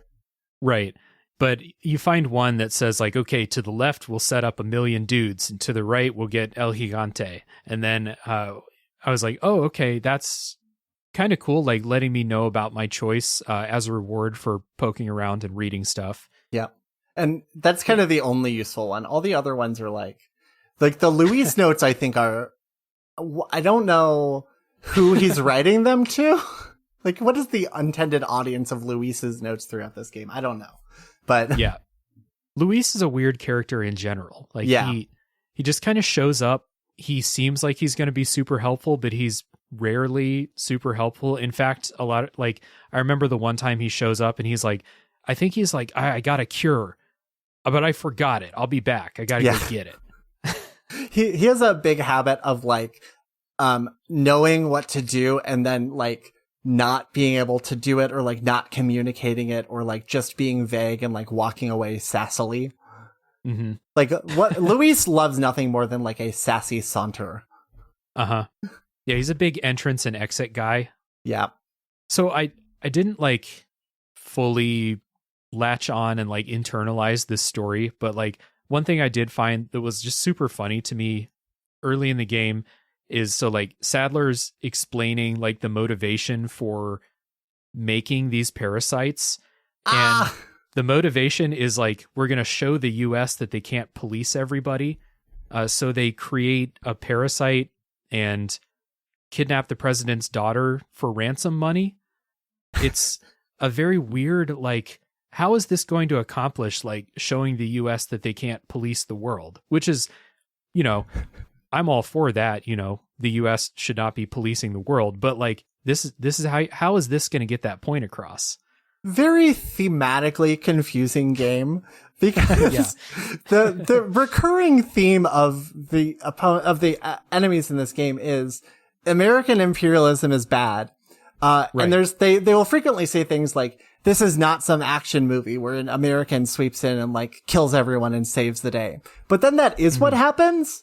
Yeah, so I'm curious if exactly the game is happens. Pro or anti-imperialism, because it seems like all of the people who are anti-imperialism are the bad guys who are wrong. Yeah. Well, it also, it seems like one of those, like, you know, you hear about those stupid criminals who like, they make a plan to rob a bank, but they like don't know how to do it or what to do with the money when they get the money. Yes. It seems like that's what this cult is like, where they're like, we're going to show the US that they can't, you know, police the world. And how are we going to do it? We're going to make a parasite. So I'm pretty sure their like plan. So like the ransom, I think, as we're supposed to understand, is like kind of a non-starter. They just want Ashley so that they can implant the virus in her. And then when the US tries to take her back, either through paying the ransom or through sending someone, that they will spread the virus to America. Because they didn't create the virus intentionally. It accidentally got exposed when they were mining in the mines. They like, I think that they were researching it, and then they didn't realize that like there were still living spores. And so the researchers, people who went down and uncovered it, got the infection, brought it back up, and then spread it to everyone else. And they want to spread it to America. Kind of like those parasites that control the wasps, where their goal is just to get around other wasps so that they can spread more. Yeah, I missed out on all of that exposition. it's I think truly most of that comes from like 2 notes where it's like Salazar or Sadler explaining his plan to indeterminate audience. Yeah. I love this. The notes were consistently, like, even if they weren't the most helpful, they were very funny to read and just be like, who are you writing this note to? Like, it's in this random shack in a village. Like, who's supposed to be reading this? Right. And like why the like perspective of those notes is always very unclear to me. Like when did they sit down and write this incomplete series of questions that they had or whatever? Like, yeah. So just weird, but very silly. Yeah, very weird. You wrote down here that you enjoyed that cabin fight where you're defending the windows. I really didn't like that. I had a hard time. What did you not like about it? Just difficulty, or? I just don't think I like these types of like set piece things. Like I said, I don't like the one in The Last of Us. I like what it does for the story, but in that game, but I don't like actually doing it. And yeah, I just didn't really enjoy this. I think I do get that. Don't play Resident Evil 5 then, because that game is full of these. This cabin scene is one of the scenes that like really people latched onto as like being one of the main like good parts of this game, or like the big scenes that people remember. And so Resident Evil 5, there's like, I want to say like a half dozen of them. Like there's a lot. Oh no. But yeah, I just like it. I think it's like a nice little gameplay variety. And I think it also is one of the times where, even as a person who has played this game a lot and is pretty good at it, I still feel that pressure in this scene in a way I don't in a lot of other scenes, because it's impossible to stay on top of the enemies. They just come too fast. Mm-hmm. There's a lot of good, like, kind of desperation in that scene, like running out of ammo, like a dude coming up, like give him a quick knife slice just to buy yourself a couple seconds to switch weapons and stuff like that. Yeah. Like, I will admit that was pretty good. I just, this is just a type of gameplay set piece that I don't just don't love in general. I get you. Yeah. Yeah. Definitely. So you didn't do the left route then with the people. You just did the El Gigante route? Right. I just did the right one. The left one is, I kind of struggle to understand why it's in the game. It's very basic. It's it is what it sounds like. It's just a bunch of dudes. The only difference between this and any other encounter is that there are 2 chainsaw people and they're women instead of a dude. Like, that's kind of it. Okay. Yeah, it's pretty easy. Yeah. There's also, so, there's like those masks that you can put things in. Well, you can get, it's like one of the first. Oh, like the treasures. Yeah. One of the first treasures you get, you can slot stuff into. Well, there's enough gems in the game to complete 2 full masks, and there are 2 full masks in the game. And if you want to do that, you have to go through this route because one of them is in here. So. Gotcha. Yeah, I completed. I don't know how many of those treasures there are that you can fill with stuff. Like, let's just say that there's 8. Sounds about right to me. Something like that. I completed probably 4 or 5 of them, and then there was a couple where it was like, "Hey, I've had this for 4 whole chapters. I probably missed it. Time to sell it." Yeah, that does kind of feel bad when that happens. But like, I just figured like it's kind of I just missed one. I felt good about the amount of exploring I did, and if I missed one, that was fine. There was one when I was looking on the wiki, and it was like tied to like random drops from certain types of enemies. Yeah. For one, I think it's one of those eye gems or something. And I was like, oh, I'm not doing that. I'll just go sell that now. Yeah, the butterfly mug, I think, or the butterfly something is, it's tied to the Novistadors. And specifically what it is, I'm pretty sure, is they have eyes that change color, and they drop the color of eye that they have when you kill them. Oh. And I was killing those things as quickly as possible. Yeah. I'm not going to strategize that. This is a good time, I guess, to talk about some of the enemies, the enemy variety in this game. So those guys are called Novistadors, the like flying guys. They also turn invisible in like that predator sheer, but you can still kind of see where they are kind of thing. How did you feel about these guys? Those were one of the only enemies in the game that I would say are scary. Yeah. Like, because I think the first time you meet one is you're going through these like sewers or something like that. Yep. And it's already dark. Sewers are scary in general. Like, I don't know if you've ever been in a sewer. I assume that they're scary in real life too. So when they turn invisible and now something's suddenly attacking me or jumping out, I'm like, well, what the fuck? Like, one of the only like actual jump scares I had in the game. Yeah. And they are very fast compared to other enemies in this game. They can fly right at you and attack you very quickly. And they're also very strong. Like, they do a lot of damage. So these are enemies that, like what you said, these still get me, as like being scary and tense and good. That said, I think that they are kind of bullshit sometimes, and I don't love them. This is the one enemy I might cut from some parts of this game. Yeah. This part in the sewer section I thought was really good. It's like it felt, unlike a lot of the rest of the game, it felt like a real horror level. Yeah. And that was one where I was kind of like debating at that point, like, do I really need the shotgun? But the shotgun like massacres these things. It stuns them, it knocks them down. Super, super helpful. So that was one kind of like solidified like how much I use the shotgun in this game. There's a room later where the big there's cave. like 1 million of them in a cave.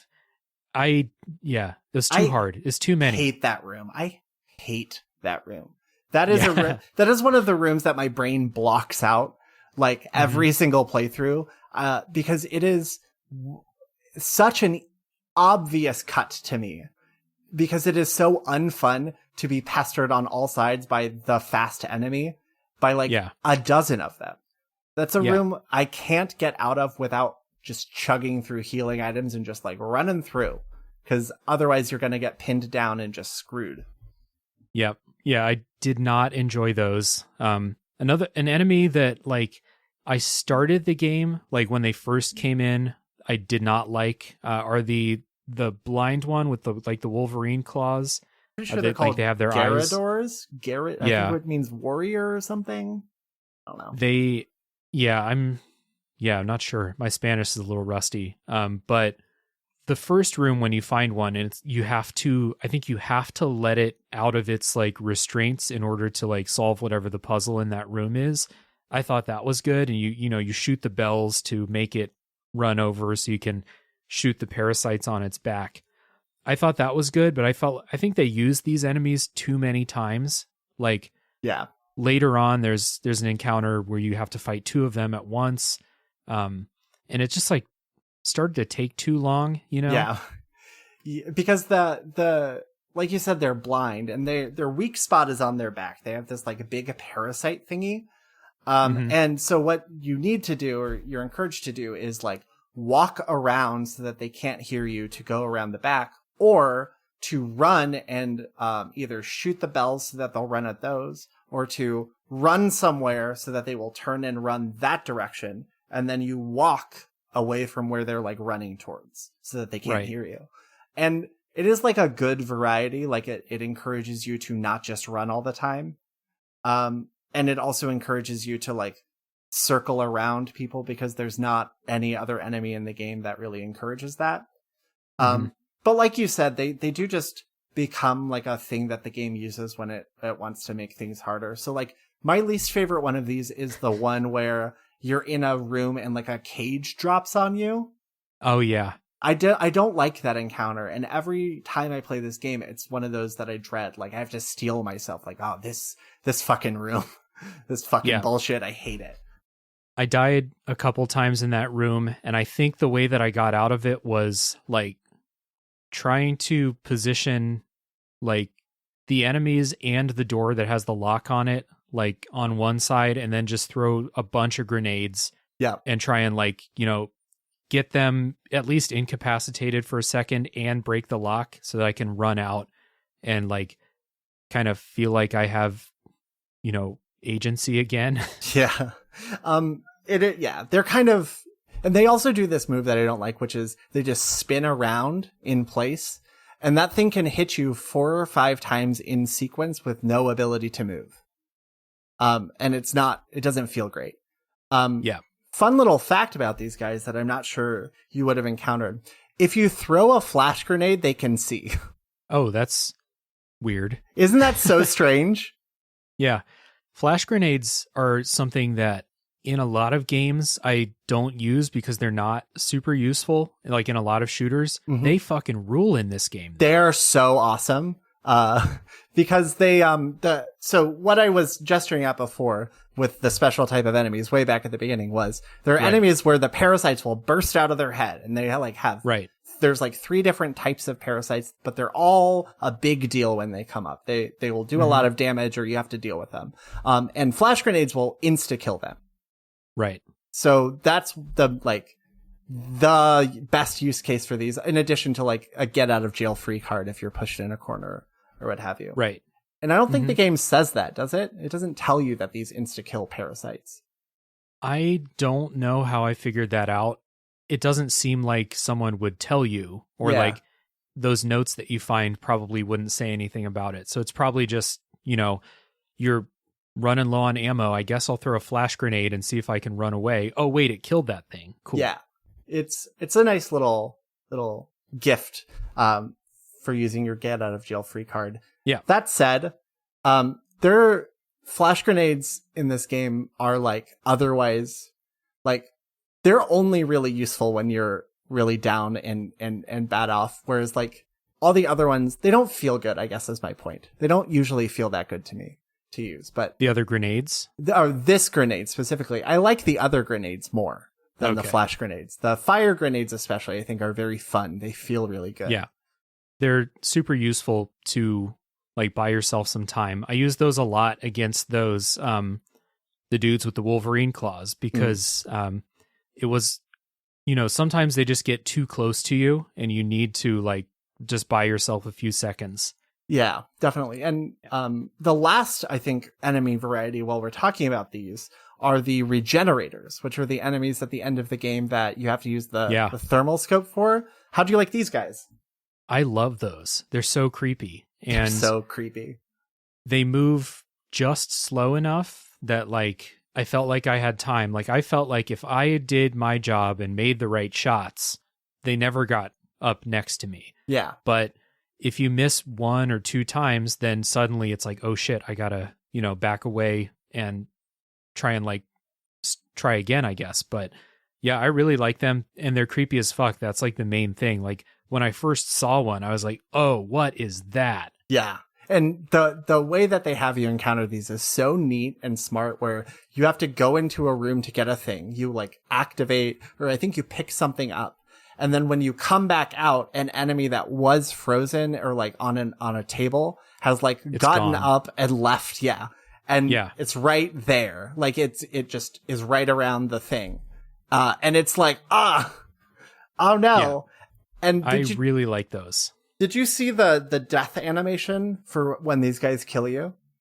I'm not sure. It's not ringing a bell. No. The death animation for these is bonkers. So they can like create spikes out of their skin in like a Mystique kind of way. Like their skin is gelatinous.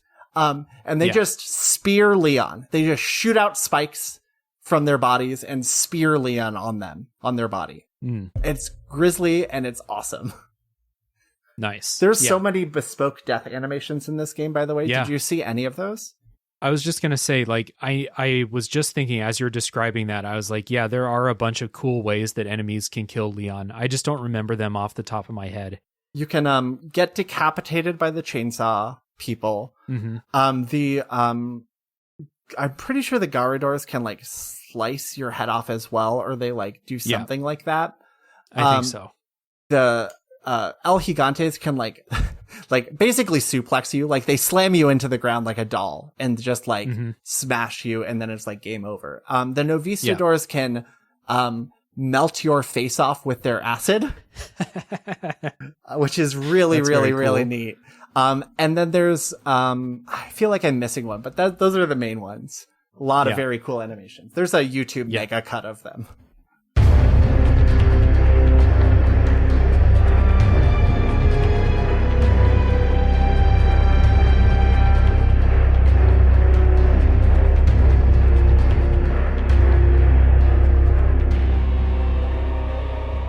So before we move on to the island, got to talk about Salazar, because we haven't talked about him yet. He is, I think earlier when you said, like, he's, like, one of the funniest, like, antagonists that you've come across, I kind of thought in my head, like, he's probably talking about Salazar. This dude is hilarious. This voice actor needs all the, like, kudos in the world for the tone he manages to walk in this voice acting performance is bananas. He is a sniveling, like, cocky weirdo. He, like, has the most uncomfortable cackle I've ever heard. And there's a part before you're introduced to him, right when you enter the castle, where you can't see anything, but there's the cackle playing in the background. And that is such a smart way to introduce this character by with his goofy ass laugh before he proceeds to like spend the entire first conversation saying sentences that don't feel like they make any sense. Like they're just statements of declaring statements. I don't know how to describe it. They just don't make sense. There's a lot of conversations where, because like he gets on your radio at some point, he replaces like the woman in the earpiece who's helping Leon with the mission. And then there's a lot of conversations where he's making like statements like that. And then Leon is just doing like action movie hero one-liner things. They're not talking to each other, but they're, just kind of trading stuff back and forth. Yes. It's so good. My favorite one of these is, I forget exactly the Salazar line, but he goes like, and we'll get Ashley back. And Leon's reply is just, no, you won't. In that like declarative sim. Every time I watch that cutscene, I full out belly laugh because it is such a good interaction of two people just not talking to each other. Yep. And I don't know if there's anyone listening to this, like in the spoiler section, who hasn't played RE4, but to describe what Salazar looks like is also very funny. Like he looks like a child that is 87 years old at the same time. And cosplaying as Napoleon Bonaparte. Right. Yeah, he's got great robes on this guy. Yes, so much money worn on his body, on his gray, wrinkly child body. Isn't there a line where he like kind of states like, "Oh, you wouldn't know this, but I'm only, 22 years old," or something like that? Yeah, something like that. But he legit, he looks like a child that is 87 years old. Yeah, this guy Benjamin buttoned hard. Yeah. And I was kind of leading up to the boss fight against him where he turns into this giant like tentacle monster, which it like I knew like as I was going through the game, I was like, there's going to be a boss fight against him, but how? Yep. Because he's 3 feet tall. So how is this going to work? But yeah, he turns into this just cancerous tentacle mass and just chasing you around these platforms. And that was the first boss where I shot with a rocket launcher. And I was like, oh, 1-hit kill. Okay, cool. I don't like that boss fight very much. That is the one I use my rocket launcher on almost all of the time. Mm-hmm. And also another thing about his character that I think is very funny that you don't see in characters in games a lot, he gets really like audibly annoyed quite frequently at Leon in a way that is like he's talking to a child who just pissed on the rug or something like that. Like he's very mad that you just won't let him play with his toys and like do the things he wants to do. Oh, it's so good. I think there's one part, I think this is with Salazar, so correct me if I'm wrong, but there's one part where Leon like throws a knife and like pins his hand against a wall, and he's like basically reacts the way a child would. He's like, I'm gonna get you. He starts like like angry or like sad angry yelling, I guess you could say. Like he's angry to hide the fact that he hurts really bad. Yeah, exactly. The other villains in this game, we're going to talk about one later that I think is just fucking terrible. But from this game, this is by far the most memorable villain. And then, like, if someone asks me, like, what's a villain who's not, like, super compelling but very memorable? Like, this is definitely one. Yeah. He's not a very intimidating villain, I guess. But he brings a lot of levity to the castle chapters. Because that's the part of the game where I start to feel like things are a little stressful maybe, or like tense sometimes. It's always really good to like walk into a room and like, oh, we're going to get some funny shit here. Because Salazar's around. Yeah. When I first met Salazar, I thought he was going to be like this kind of untouchable Bond villain mastermind type thing. And he's not. Like Leon is clearly like way too much of a match for him. So that was kind of interesting how that subverted like what I thought was coming. There's a part where he drops you down a literal trapdoor.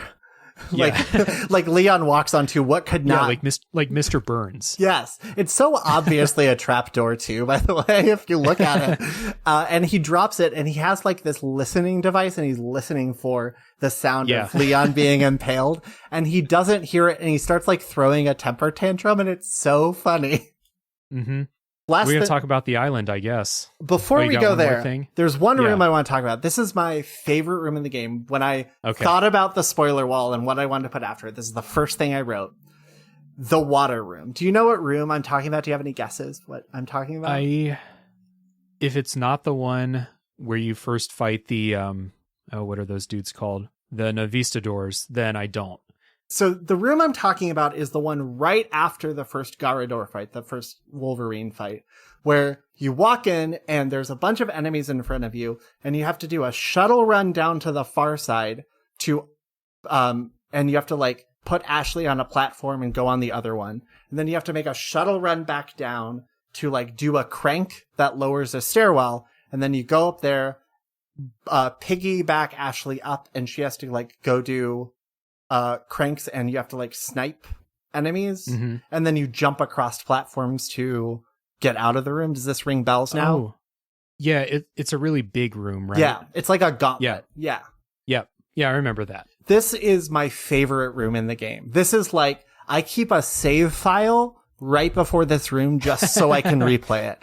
I think this is like the best encounter in the game, for like a million reasons, and I could go on all day about it. Did this like make any impression on you while you were playing it?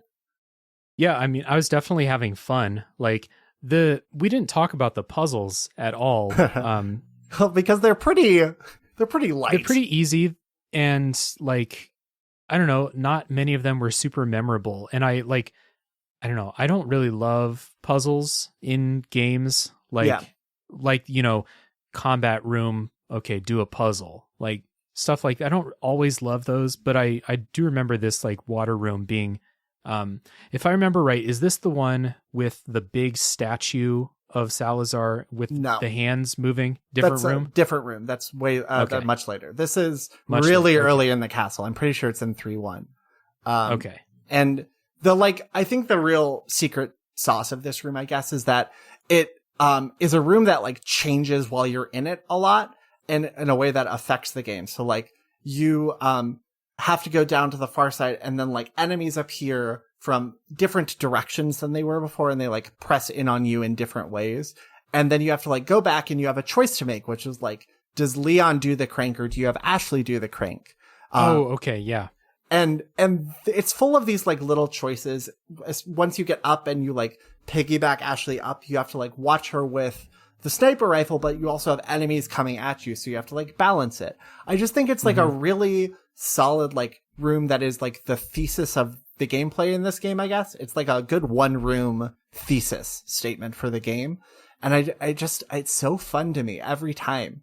It's like just tense enough, just like long enough. Like it doesn't overstay its welcome, but it's not too short. It just really stands out to me. Mm-hmm. Now that you talk about it, I remember making the choice between like who turns the crank and stuff like that. Yeah. It's good. Well, there's another room in the castle that I just thought about, which is the one where I forget what you do that causes this, but the dude with the turret rises out of the floor. Oh, yeah.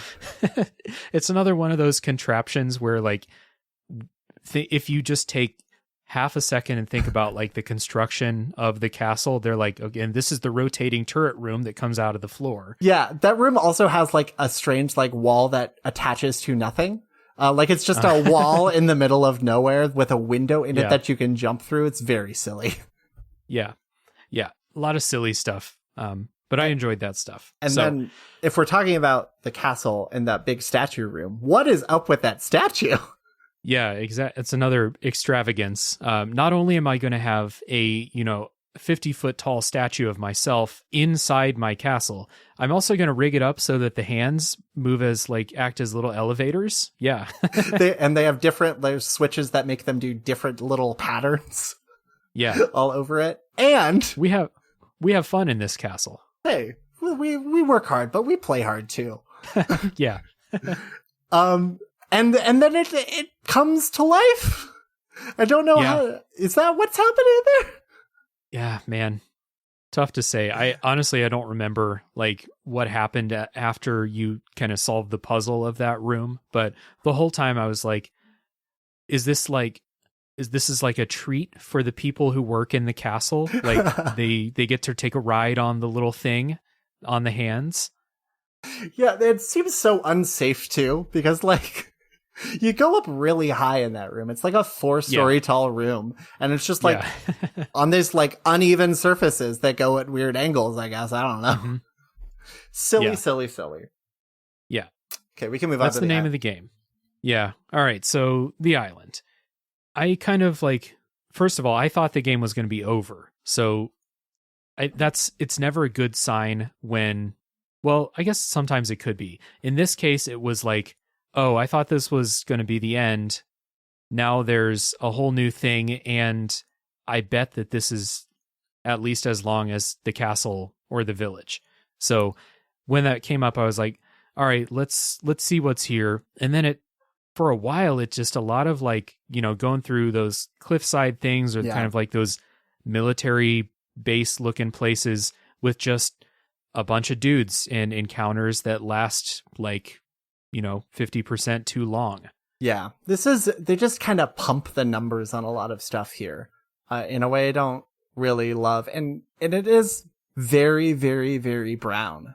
It is so visually uninteresting to me, this whole section. When you're outside, yeah. Yeah. And even the inside is like kind of gennaro, I feel like. Like, it is like a pretty neat industrial, like, laboratory thing, I guess. But it's still pretty generic to me, in a way that I don't love. Yeah, I suppose that I probably haven't played enough horror games that have, like, you know, unethical laboratory stuff going on. Yeah. Going through those levels where it would, like, read as generic to me. This is something that happens at the end of every Resident Evil game, more or less. There is, like, a laboratory section almost exactly like this. And they almost always look exactly like this. Yeah. So maybe it's me fatigued with the formula. Yeah, that's fair enough. It also doesn't help that most of the set pieces in this, I feel, are kind of either tedious or just actively not that fun. Yeah. So, like, right at the beginning, there's, like, that light puzzle. Why? Oh, yeah. There's such an obvious cut to me. That does not need to be there. Yeah. And then, like, kind of shortly after that, you get to this part where, like, there's a wrecking ball and there's, like, a control for it in the corner, and that room, you can either have Ashley or Leon do the wrecking ball, but the room has two entrances, so you can't, like, back yourself into a corner and be safe. Right. Does this room stand out to you? Do you have feelings about this room? Because I do. I remember it, but I don't have strong feelings one way or another. It's maybe just my general feeling of, like, being slightly annoyed during any escort thing where Ashley's in danger. Yeah. This is the room that, like, when, even at my peak of, like, loving every single moment of this game, this is the one room where I'm like, man, they really should have cut that room, because it is just unreasonable. I feel like I have more issues here than I do anywhere else in the game. And it just doesn't add anything. It is just another, like, defend Ashley thing. I don't love it. Yeah.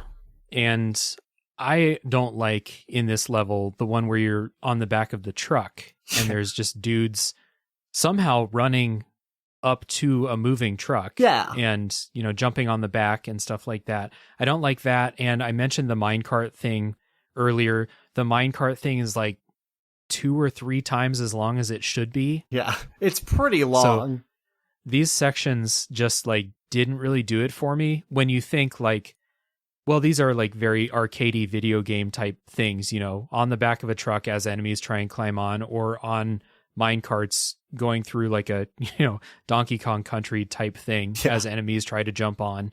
It's just, maybe I was just, like, ready for the game to be over, but then stuff that came afterward, I actually really enjoyed. Yeah, I feel like there should have been more shorter rail shooter segments rather than the, like, 2 kind of long ones that are in the game, because these are, like, I enjoy them for about 3 to 5 minutes, and then I really want them to be done. And this one on the island has a gameplay section I freaking hate, which is where you get stopped and you have to, like, get off of the truck and pull a lever. And Ashley just sitting in the truck is, like, open for enemies to attack. So many game overs in, like, especially my, like, old professional mode run throughs, like the hard difficulty mode. So many game overs in this because you simply cannot defend Ashley well enough while you are up getting that lever. And I just think it should have been cut. I think it's too frustrating and bad.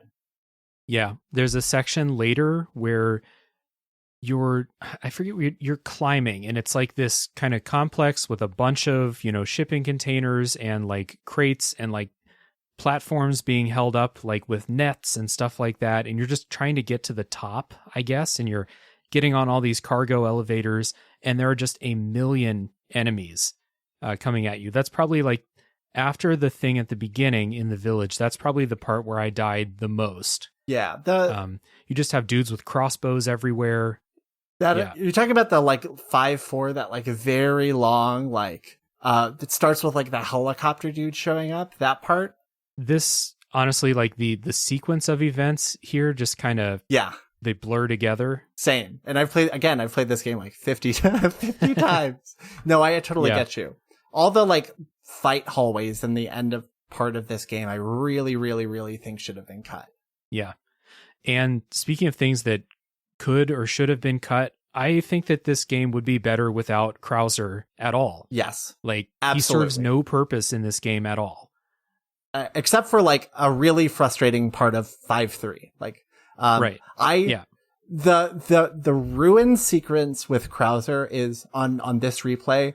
The one part of this game that I think is like actually kind of not good in this game. Like there's some other stuff that I have quibbles with that I think could have been cut. I think this ruin sequence has got to go. See, the ruin sequence where he's kind of just, you're kind of playing cat and mouse with him. I didn't mind that. Okay. I'm not sure why. I don't think I had like some crazy strategy or something. I just didn't mind it. I hate the boss fight. Yeah. That's like on a timer. Yes. Really, really hated that. I actually had to go on YouTube and like look up like, how do I do this? Yeah. And it, I used somebody's, knife pro strat to beat him pretty easily, but I wouldn't have figured that out by myself. It's not so like the whole knife part of that is very strange to me, where like the Leon and Krauser seem to have some knife related thing, like some history with knives. I'm not into Resident Evil enough to know what their knife thing is, but the knife against Krauser has like an insane damage modifier on it. I'm pretty sure it's like 50 times or something like that. Like it's bonkers. Yeah. But it's not, I don't think, communicated to you well enough that that is happening here or that's in effect. You have no reason to think that the knife is easy mode here. And so you're left with a boss fight against this dude who can like effectively like teleport short distances. Like he can go real fast and he has like a arm that makes him basically invulnerable to damage over 90% of his body. And if you get close enough to knife him, he will just knock you down and stab you. Yeah. It's really not fun. And like you said, it's on a timer. Yeah. Even worse. Yeah. Like what? Like double whammy, like putting a boss fight on a timer in general is not the most fun. And then this thing, like I did it like 4 or 5 times where I literally used every bullet I had. Like I got to a point where he didn't really hit me that often, but it was like, I'm using all of my bullets. Why is he not dead yet? Yeah. He's just too hard unless you know what to do already, I feel. Yeah. And again, this character adds nothing to the game. It's so easy to cut this character. He's like a double agent kind of, but he doesn't need to be there for any of the plot machinations.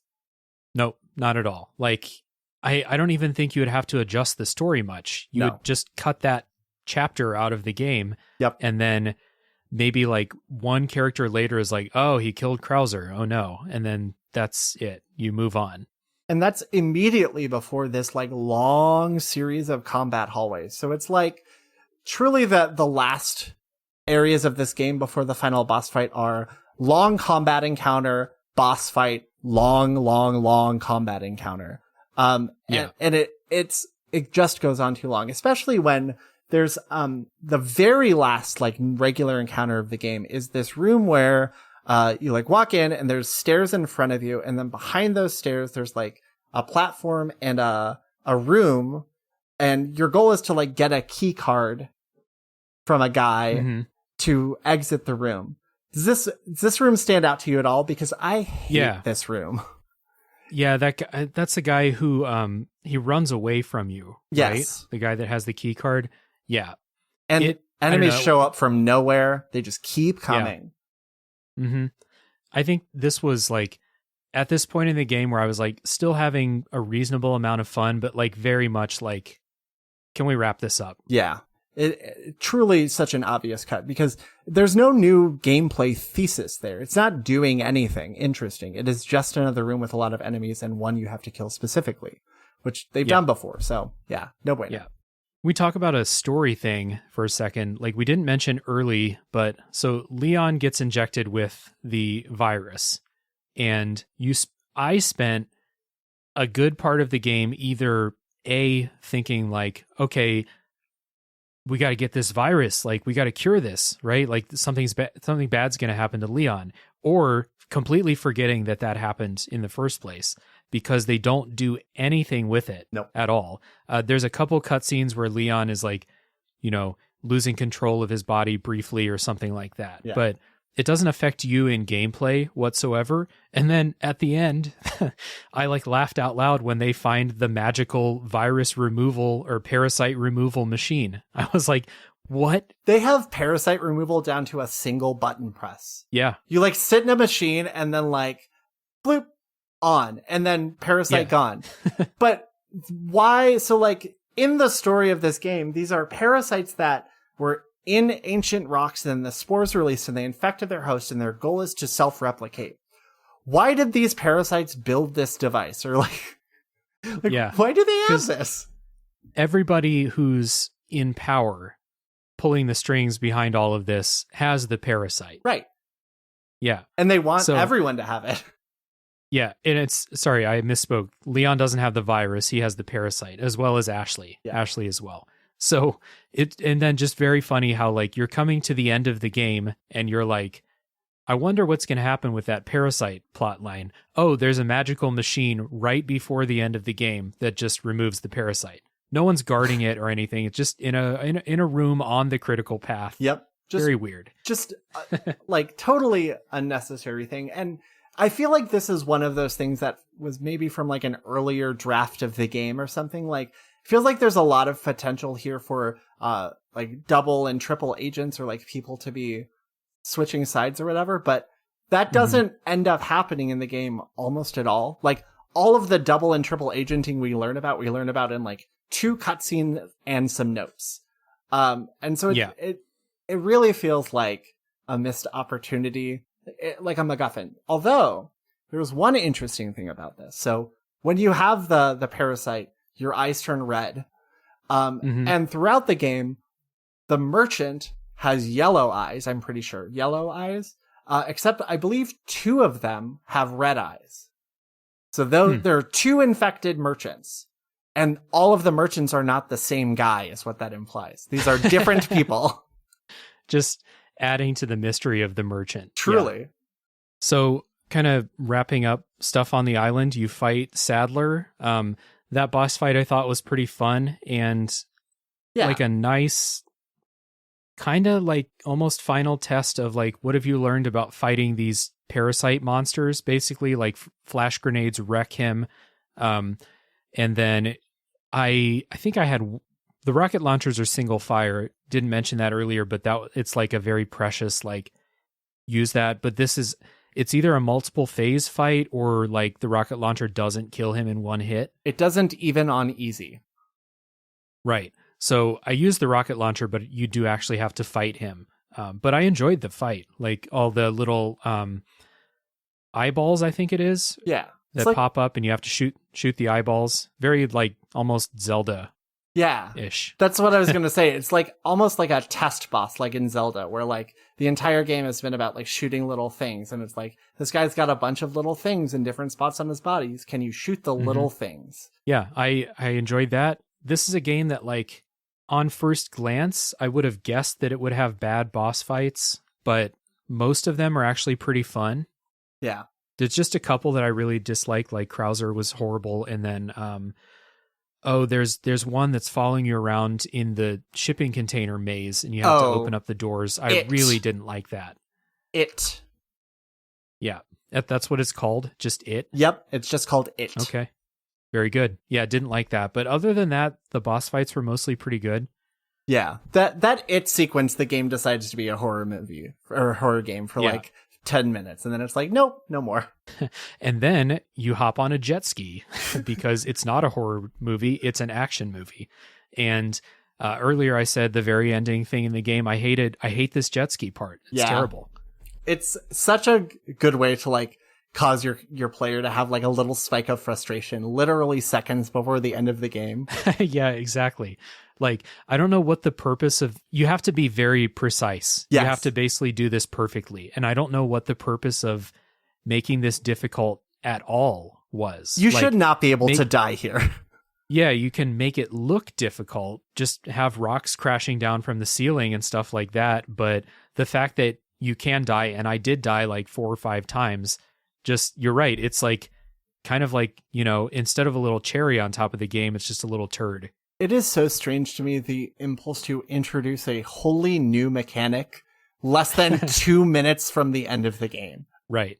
It's so strange. I don't know why this is here. It should just be a cutscene. Like, I want to watch them jump out of a cave and then do all this stuff. I don't want to play it. I don't know.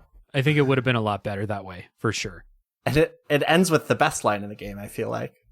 Oh, God. So Ashley's... How old is Ashley? I think she's supposed to be 18. Okay. So she's a teenager, for sure. Like, absolutely, like, visually and everything coded as a teenager. Yes. So there's a little bit of creepiness from, I think, Luis early in the game, like, towards Ashley. But then that kind of fades back. And then at the end, Ashley, I think the quote is, how about after this, we get to my place, why don't we do some overtime? Yeah. What? Like, you're never given the impression. Just, what?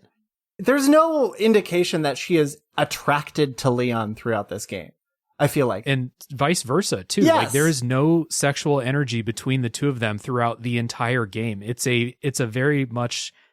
It's shown as a grown man saving a child, and she reacts like a child who's being saved would react. Exactly. And then and then at the end, horny on main. Yeah. And it's followed by weird. another horny on main moment. Do you remember this one? Where Leon gets a call from Hunnigan, the lady who's on the phone at the beginning of the game. Yeah. And she's not wearing her glasses that she has. And Leon asks her out for drinks or something. Like, he hits on her, on a work colleague, very obviously, in a way that, like, I think he does hit on her a little bit at the beginning of the game. So this is technically set up, but it is just a horny grace note at the end of this game. See, that one, I saw that and I was like, yeah, that makes sense. Like, they did, well, she didn't really flirt, but Leon, it's just the way he is. I was like, yeah, that makes sense. And if there are other games with the two of them, like, I can imagine them as, like, the hero and the voice in the ear kind of flirting back and forth a little bit. So that one was like, okay, cool. That makes a little bit of sense. And this game's goofy as hell, whatever. But the one with Ashley, I was like, wait, what? That came out of nowhere. Yeah. And for the record, Hunnigan is not in any other games. She doesn't appear anywhere else. But yeah, no, it is. And she's also an adult, which is a big difference. Yeah, exactly. Like, very much an adult. Yeah. So she's the most adult one in this game, probably, to be quite honest with you. Yeah. So there's, like, some side content in this game. None of it is, like, super great shakes, but it's not terrible. So there's Assignment Ada, which is like a kind of time trial. You have an objective and you, like, do the objective fast, and there's, like, a leaderboard for how fast you did it. There's Separate Ways, which is kind of like a alternate story where you play as Ada throughout the events of the main game. And this is added in the PS2 version. And it's kind of neat to, like, see some cutscenes from the other side, like what was Ada doing when this was happening. But it's just the same areas, more or less, and it's just the same gameplay. So it's more of that. Mercenaries is that arcade mode we talked about. It's pretty fun. I haven't touched it a lot, but there is, like, a surprising amount of depth to it, in terms of, like, combos and stuff like that, in different characters, and people love it. It's, like, a well-regarded thing. Then there's, like, a bunch of unlockables. I've heard about that for sure. Yeah. And like, I guess the point being, there's a surprising amount of side content. Like, just between Separate Ways and Assignment Ada, you're probably looking at, like, another 6 to 8 hours of content, maybe. And then Mercenaries you can play kind of infinitely. It's arcadey. So there's, like, a lot of additional stuff in this game. Does the Separate Ways thing, like, add into the story at all? Because, like, during the story, we didn't even talk about Ada throughout this whole spoiler section, because she just kind of shows up. Yeah. Her and Leon have a little exchange, and then she disappears again. She's just like a Deus Ex Ada throughout the game, kind of. So it doesn't add much. It's really, truly one of those things where it's like bonus content for the people who want it, where it's like, that's how she shot through that window in the village at the beginning of the game. Yeah, that kind of stuff. Okay. Fair enough. I'm not mad at that. Like, I don't think I need extra content. Yeah. Like, I already think I got enough Resident Evil 4, but for people who want it, it's kind of cool that it's there. Yeah. And weirdly, I'm kind of glad that it's not like, no, there's story critical stuff in this like side content. Yeah, no. There's not enough story for that. Yeah. All right. Cool. Well, this has been a blast, dude. Yeah. I really appreciate you coming on the show to talk about this. Thank you for having me. I had a great time. Play this game, y'all. Yeah. And glad that, like I said at the beginning, you were one of the first people I talked to before I ever recorded an episode of the show about coming on. And you were just like, oh, you play Resident Evil 4, hit me up. And I was like, okay, we'll see. But we did. We made it happen. This has been a good time. I'm glad I got it on your list because if this show had made it to like episode 100 without having played this game, like, what is your gaming history tour even doing, Dave? Right. Yeah, I know. So it's definitely a worthy stop on the gaming history tour. Like, and then even beyond that, I did have a lot of fun playing it. So definitely glad I played it. Awesome. All right, everybody, thanks for listening. October continues next week with another spooky game, but you know me, it's not that spooky. So tune in next week for the next game that comes out of the backlog.